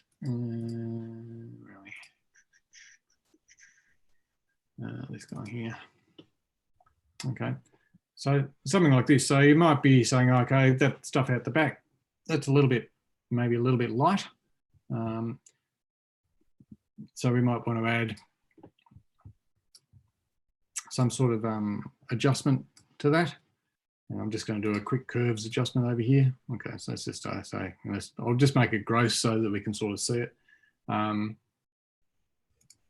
So there's an adjustment that's affecting the overall image, but I might only want to do it on the background. So I might choose to mask out this bit at the front here, okay? So again, I'm just doing this really, really roughly. So what we're doing, I guess, in effect is by adjusting the local tonal values is we can make this object come forward and these objects at the back recede. So we're starting to add a bit of dimensionality to our image just by tonal adjustments, okay? And we're not going to go into all the millions of things that you can do with Photoshop and adjustments because everyone's got their own recipe and, you know, it'll take forever. But I guess the point I'm trying to make is that when you go through these steps, you start globally and then you start to slowly refine into individual areas, and you start to work on individual areas and how they relate to each other, because that's the other very important thing is not just what the overall image looks like, but how the different elements in an image actually, you know, speak to each other effectively. And how your eye will then travel around the image. And Paul's a bit of a master of that. He's always trying to, you know, push the eye one way or the other by editing his images in certain ways. So we've done our local tonal editing. So soft proofing is a way where we can actually preview on screen what our image is going to print like. And that again goes back to our color management. At the end of this presentation, I've got some links to some notes on all of this stuff, so you can actually have a look at some notes to sort of follow through if we're going a bit fast. But in Photoshop, we have the ability to actually preview on screen what an image is going to look like on certain papers. Okay, so here's a P800 printer with what we call a velvet fine art paper, so it's like a fine art matte type paper. So you can sort of see, as I turn that on and off, you can see the values changing on screen. So you can actually use your calibrated monitor and the print profiles either for your printer or if your professional printer provides you with those profiles, you can actually download those and do this process. So this is called soft proofing. And it's effectively a simulation of the print process. And it's not perfect, but it's better than nothing. It can save you a bit of money on a few extra test prints. Yeah, that's right. You know, so a classic thing is matte papers. Sometimes we'll turn this matte black thing on and you suddenly see it go all sort of murky. So this is Photoshop's way of trying to sort of give you an idea that when you print on a matte paper, it always looks a little bit less contrasty than a photo type paper. So you might choose to then build a bit of extra contrast into your image once you're actually in that soft proofing environment. Okay, just to try and get some of that contrast back again. So it's a bit of a dark art, soft proofing, but it's certainly something that's worth investigating. Yeah, my impression is it's not an exact science, but it's a good indicator of, hey, I'm going to lose some black details here for you. And to be honest, like, I used to soft proof every image this way back in the old day, but I've sort of found now that once I got my ISO screen set up properly, it's pretty good for most things off, straight out the bat. There are a few papers and canvases and things which I might actually soft proof beforehand, but generally speaking, it's there's not a lot of variation because of the way we calibrate everything, and it's all done fairly uniformly, so our profiles are all very similar. We get pretty good consistent results from one printer and one paper to another. When you put them side by side, you can see differences, but generally speaking, our screen calibrations are pretty good. When you get really right into it, you can actually, and with your ISOs again, you can go into their calibration software and you can actually make custom calibrations, custom color calibrations for each of your papers within the ISO monitor itself. So that's another way of doing it. Yeah, that's right. So we might soft proof our image just to make sure it's going to look all right. Do some edits based on that, and then the last thing we do is this thing called output sharpening. And for years, I've been using a tool called PhotoKit Sharpener, and it's actually not being developed anymore, and you used to have to buy it. But when they stopped developing it, they said, okay, you know what, we'll just make it free. So you can actually download this yourself and use it. So it's this thing here called PhotoKit Output Sharpener. They actually give you all these other bits for free, but this is the only thing I use. And what it effectively does is you say, okay, I'm printing to an inkjet printer, which is what we use. I'm printing onto a matte paper. It already knows the resolution and the size. You hit OK, and it'll create a layer-based sharpening algorithm specifically for matte papers and the resolution that you're printing at. As you see, as I turn that on and off, particularly when you look down here, it's just adding a little bit of detail. So it's a specific type of print sharpening you do for each size. So you need different amounts of sharpening for print at different sizes. So it's a great tool. The reason I like it is because it does the same thing every time. So it's a very predictable algorithm. And then if I think, well, that's a bit too much, I can actually just change the opacity of it. I can take it down to 50% or 20%. So Simon, is it kind of an intelligent sharpening where it's only applying the sharpening to certain areas and edges of things and leaving other areas free? It's built up of a couple of different layers, so light and dark contour layers. And to be brutally honest, I read and knew it inside out about 10 years ago, and now I've just forgotten it all because I just use it. I actually can't remember. I've got a manual for it somewhere that tells me exactly what it does, but to be honest, I actually can't remember the details of it. But like I say, the thing I like about it is it's predictable. Because I'm doing the same thing all the time, I know that I can run this sharpening routine, and then I can just adjust the values to what I need it to be. 10%, 20%, 30%, whatever I like. And again, because I do it all day, every day, and I know how it works, I can look at it on screen and go, yes, that's the right amount, or no, it's not. And that's just experience. But I find if you're using 100 different tools all the time to try and build that experience into that amount of, those amount of tools is really difficult. Whereas I'd rather keep using the same thing over and over again and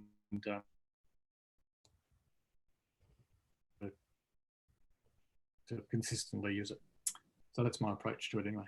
And there are other sharpening tools. I think Nick software has one, which I think might still be free as well. I always found Nick a bit aggressive. Yeah.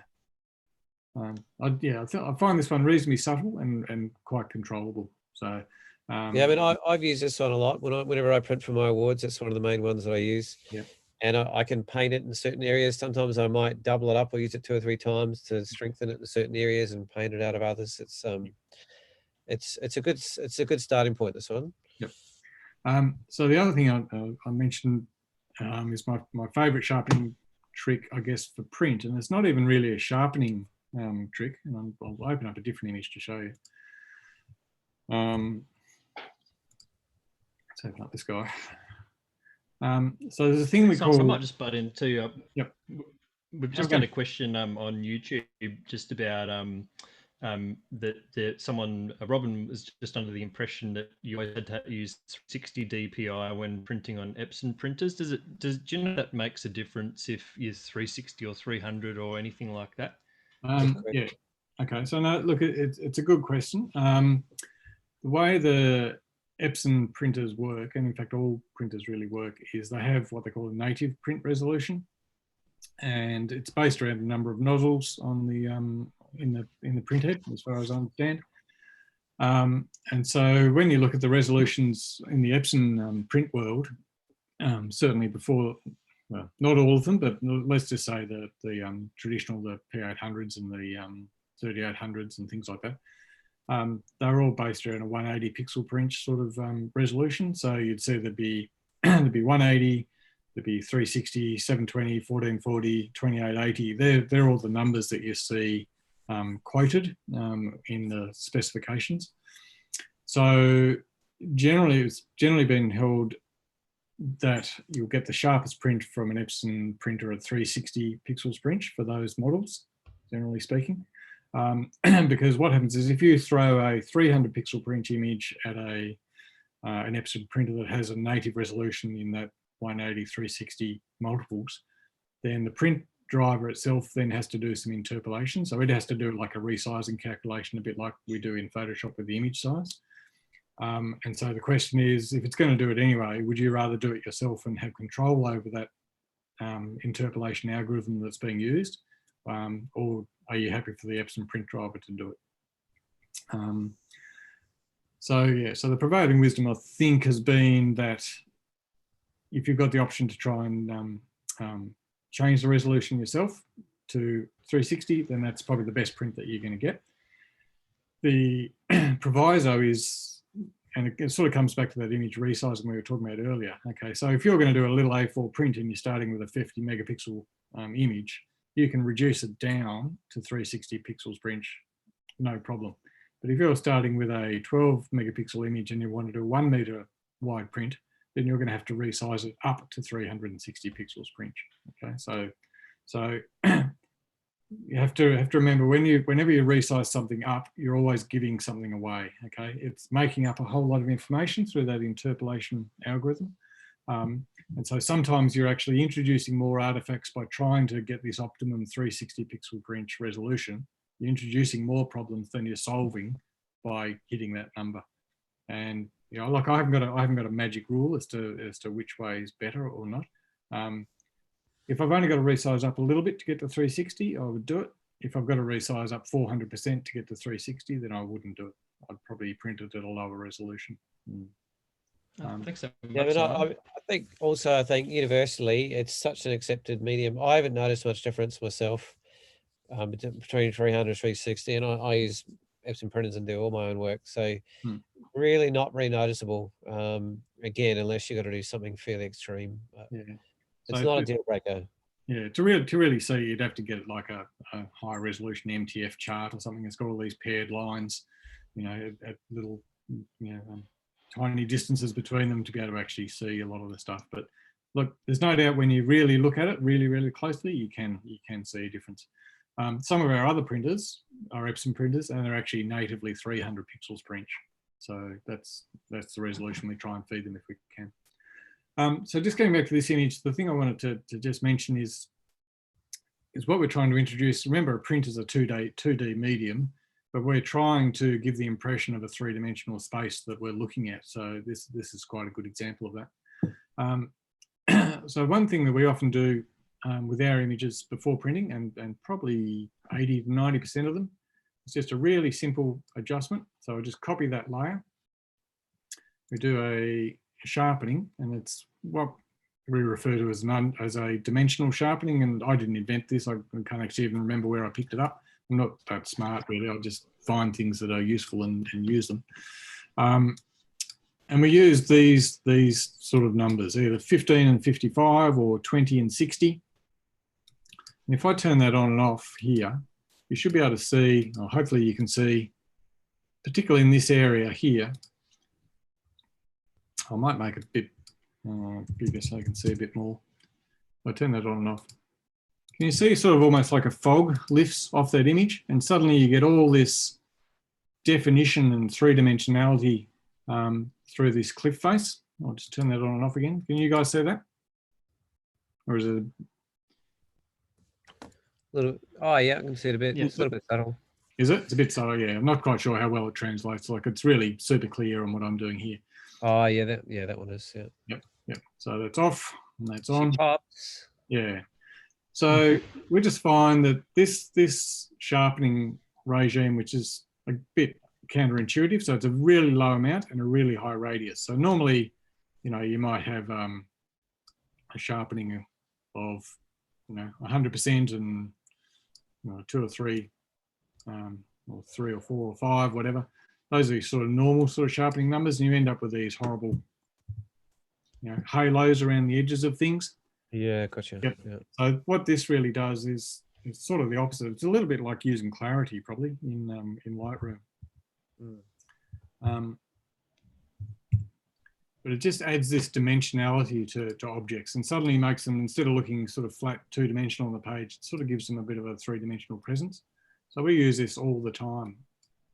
So it's done as a layer in Photoshop. So there it is there. I can turn that on and off. And if I decide it's too much, again, I can reduce the opacity of it. So oftentimes I might only use it at 50% strength. So there's that layer up there. And the other thing is sometimes we don't want to do it to the shadows and the highlights or right the way through the image. We might just want to do it in the mid-tones, which is where you really want contrast and dimension to be. So if I double click on that layer there, we get access to this thing called the blending mode. And here what we can do is we can actually limit where these effects are going to take place. So what I've done by doing this is I basically said I just want this effect on that layer to happen in this area between these greys and those lighter tones there. So I don't really want it to happen to the shadows, and I don't really want it to happen to the highlights. I just want it to happen in those mid-tone regions. And I won't go in depth into that sort of blending box there. That's something you probably want to look up, but that's something we use all the time for all sorts of different things, for color corrections and sharpening corrections and tonal corrections and all sorts of things. We actually limit where in the tonal space we actually want to use those corrections. If you do want to know more about that, my good friend Adam Williams does really in-depth and practical applications of how to use this particular, what he calls blend diff, and he thinks it's one of the core sort of engines of all the good work you can do in Photoshop is you can do in this. Yep. No, I use it all the time for exactly that sort of purpose. And it can be on a color layer, it can be on a an image enhancement layer, it can be on all sorts of things. I'll just jump in for a sec. We've got a question from Rosie on the group chat. She says, I use mostly Lightroom. What would you do for sharpening values there? Do you have much experience with sharpening in Lightroom, Simon? Look, I don't tend to print out of it. I mean, it's just not our particular workflow. One thing, I'll see if I can just pop Lightroom open. Yeah, they have a reasonable masking sort of algorithm in there now. Yeah, I was going to say that's exactly right. I'm just trying to see if I can get Lightroom to open somewhere. Hang on a second. Yeah, like it's kind of like there's a lot of different ways to skin a cat when it comes to sharpening, and you do 10 different workshops, and you'll probably get 8 or 9 different ways of doing it. So I've got a whole book that's just on sharpening, which I read ages ago, and I've forgotten most of that as well. I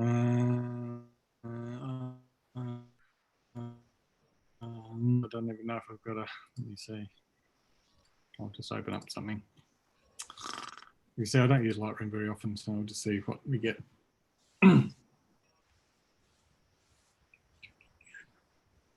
yeah, I find with other professional people that the sharpening process is quite an individual thing, and it's about people just settle into their own groove, and and use what they use, but it's not. I don't find it particularly consistent when I ask other people.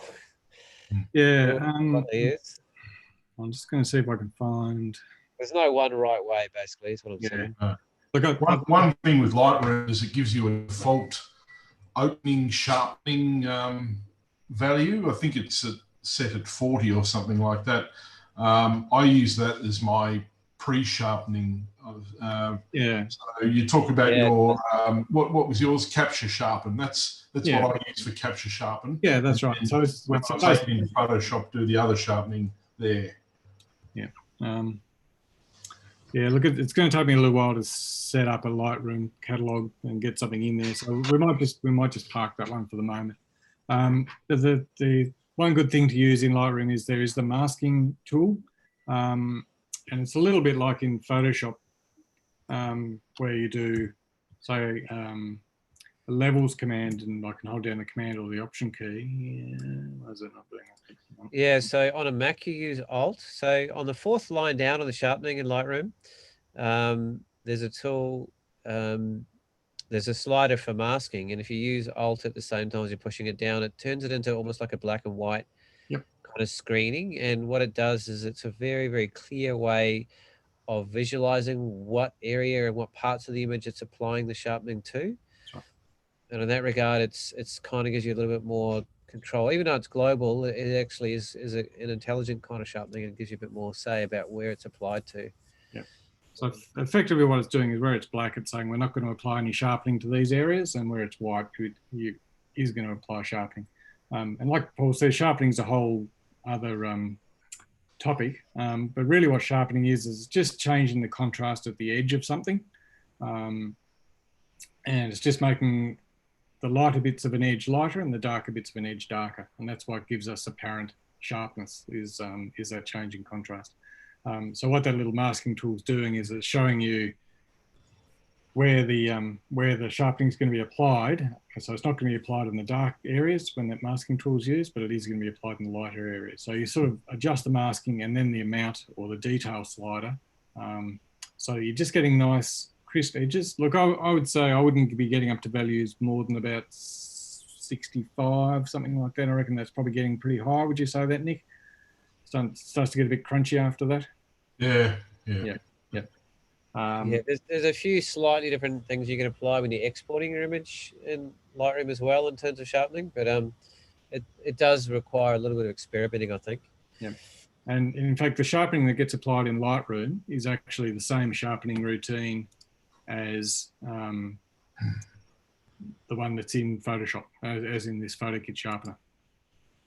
So, the same. Yeah. So Adobe actually basically licensed this and built it into Lightroom. So it's actually a very similar routine that gets applied, is my understanding. We must be just about running out of time, are we? I've been going, I told you I could talk for hours. So you're doing pretty well. Fascinating. I've just put this here. So we run print workshops in our studio, which are full day things, and it's all about this sort of stuff, which is why we're trying to compress it into such a small area. But there's a bunch of stuff, and I've just given you access to those notes and downloads. So there's stuff on color management, there's stuff on papers, there's stuff on image size, and some basic Photoshop type things. So you're very welcome to download those, and quite a bit of what I've spoken about this evening is actually included in that as well. I just wanted to show you my little isolation project, as Paul alluded to. So I'm sure everyone's got an old 44-inch printer lying in their shed that's unloved and not being used. So I dragged one of mine out, and so I've just recently installed this specialty grayscale ink set in it. So it's called Piezography, and it's developed by a guy in Vermont in the USA, and a guy called John Cohn, who is really at the very, very forefront and the beginning of this whole inkjet process way back in the early 90s. So he makes his own inks and his own ink sets, and particularly black and white stuff. So what this is it's replaced all the inks in this machine with 9 different grey inks. Some of them are warm, some of them are cool, and some of them are neutral. And we can choose to blend, different amounts of the inks to get different tonal effects. So we can do sort of, warm tone, cool tone, blends of highlights and shadows and things like that.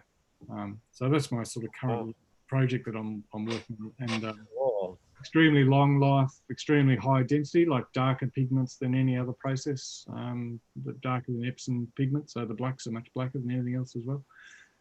Yeah, so that's what I'm doing in my spare time just at the moment. So you're still in experimental phase, Simon? What was that, sorry? Still in the experimental phase, or? I'm just, those little charts you can see there, that's me actually calibrating and linearizing it. So it behaves in a particular way, and then I can generate a black and white ICC profile from that you can use to soft proof.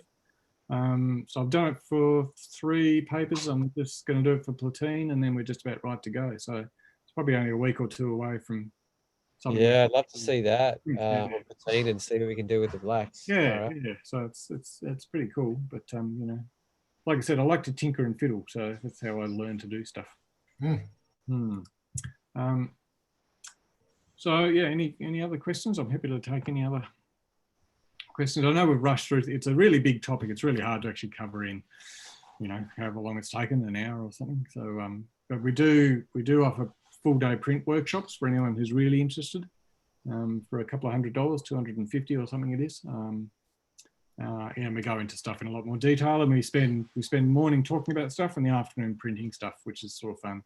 And get everyone to bring images in, and you know, we use each image as a bit of a test case, and you know, and do different things to them, and choose different papers for different images, and yeah, it's lots of fun. But we can't do those at the moment.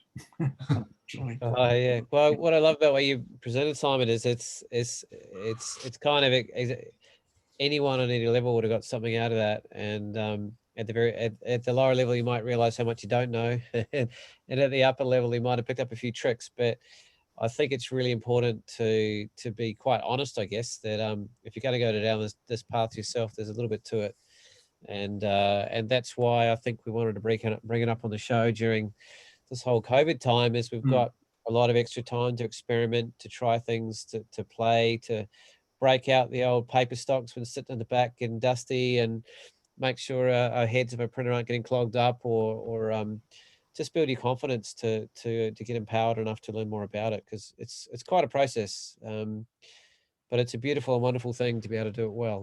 Yeah, and I'm very, you know, if people want to contact me directly and do a sort of a Zoom session and talk about stuff in more detail, I'm very happy for people to get in contact. So that's fine, just through our Full Gamut website.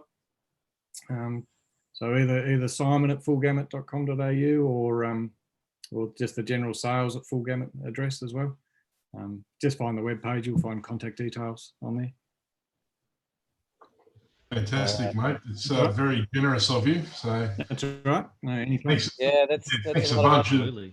I've learned heaps. I think everyone else has too, judging by the comments on their feeds. Someone's saying they're just as confused as they were before. Yeah. Well, I think, well, I guess the biggest learning is if you don't want to have to learn it, or just send it off to someone like yourself, and you know, you'll be well looked after. Yeah, well, that's not the aim of this evening, but I think the beauty of this format is that you can actually now refer back to this as a recording if you want to pick up or go back to certain areas of what Simon was going on about as well. But I do think, even if you're not going to be printing your own work, you really do want to understand how to prepare a file to send it to another printer as well. And I mean, Nick kind of had his process, so it might be getting a bit late to go into that now, Nick. But I'd personally maybe next week or on another one, I'd like to see how you roll through that process. Yep. But the more you understand about how printing works, whether you print your own or you use someone externally, you're going to get a better result by understanding what happens under the hood.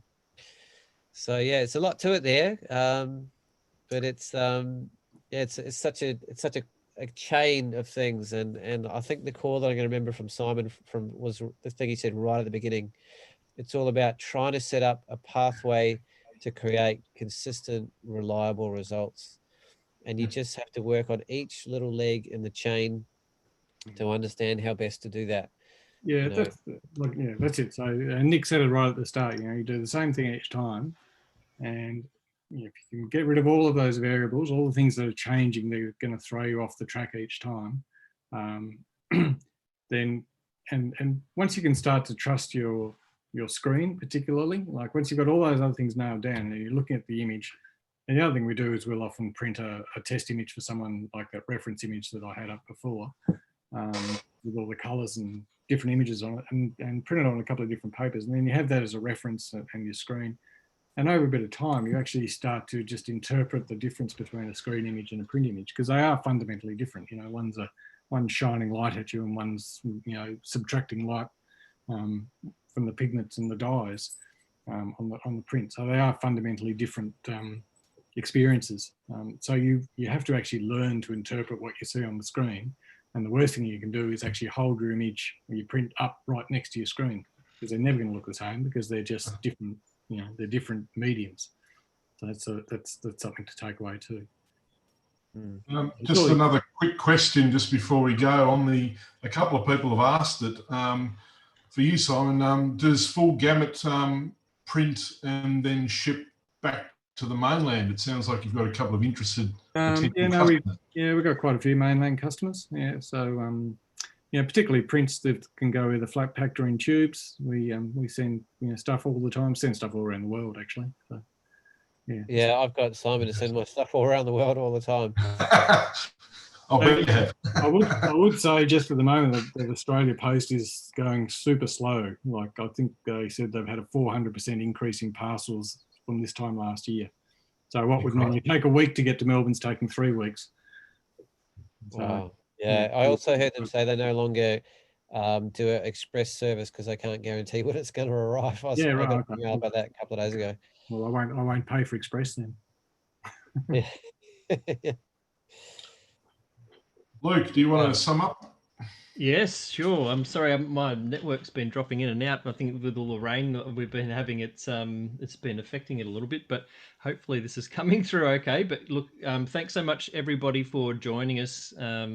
It's been amazing to have Simon just dump all of his wisdom out and for us to take it all in. It's pretty amazing to have a resource like that share so openly with us, and we're really grateful for that, Simon. So thank you so much.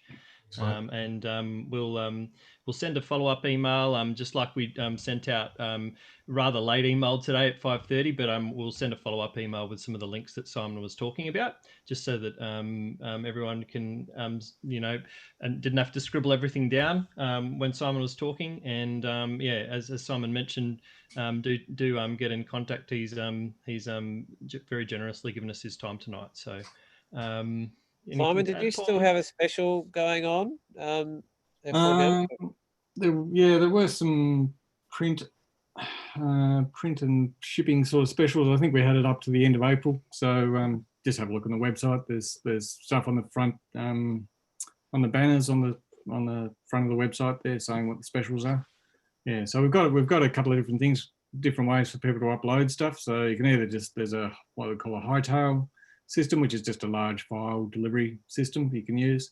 And there's another sort of online ordering platform called Dacus, which is where you actually, you know, can choose print sizes and all of that sort of stuff. But generally, I imagine a lot of your viewers here who want to do very specific stuff, it's always worth contacting us first, I think. And you know, just send us some images and say, you know, what do you think about this? What could I do? You know, what do you think it needs? And I'm happy to respond, you know, to any inquiries that way. So we'll often, you know, people will send us an image and we'll just open it up and you know, tell them how big it can print or what paper it should go on and all of those sort of things before we actually print anything. Yeah, I mean, I do that all the time, Simon. What can I get away with this? What's a good paper choice? Is this going to work on a cool paper, a warm paper? Yeah. Do I want texture? You know, am I just going to lose the shadow detail if I do this? And it's, again, you know, like I said right at the beginning, building a relationship with a printer is so empowering. And you know, I'm lucky enough to have been mucking around with this with Simon for about 10 or 12 years now. And I've learned a lot from him. He's learned a lot from me about how to do things at the last minute and pull it out of your ass. Oh, well, you know, we don't call you 5 o'clock Paul for nothing. So We've all yeah, adapted. really appreciate your generosity of knowledge there, Simon. That's very, very hard-earned knowledge over a long period of time, and I know because I've literally watched you learn some of it. It's like anything. You just got to be interested in it. I just happen to be interested in it, so it's sort of, you know, I find it fascinating to pick it apart and see how it all works. But you know, other people are interested in different things. That's all. So as long as you like learning. If you think you got your mind blown away now, go and look up Les Walkling, who Simon's doing some training with on the weekend, and your brain will end up somewhere out the back of Mars if you think this is complicated. If you really dig under the hood, it's unbelievable how far you can go to the nth degree of color management. But there's not much in there that Simon's missed in terms of, I mean, even this stage of my career, you know, it's probably taken me 15 years to get an understanding of most of what he just presented. So don't be too hard on yourself. But at the same time, it's pretty empowering to start wrapping your head around some of the workflow of the whole process, because you're going to get much better prints as a result. Cool. All right, man, it's been a pleasure. Anytime. All right. Well, I think with that, stays in there. That was a hell of a show. So yeah, absolutely. So we'll be back again next week. We'll send out an email and also put out some announcements on probably Sunday night, just on what we're going to cover next week, and we'll catch up with you then.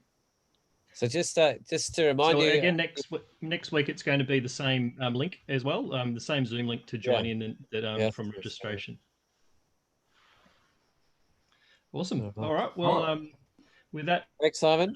I'll off the YouTube feed, and yeah, have a great night, everybody. See ya. All right, thanks, everyone. Bye.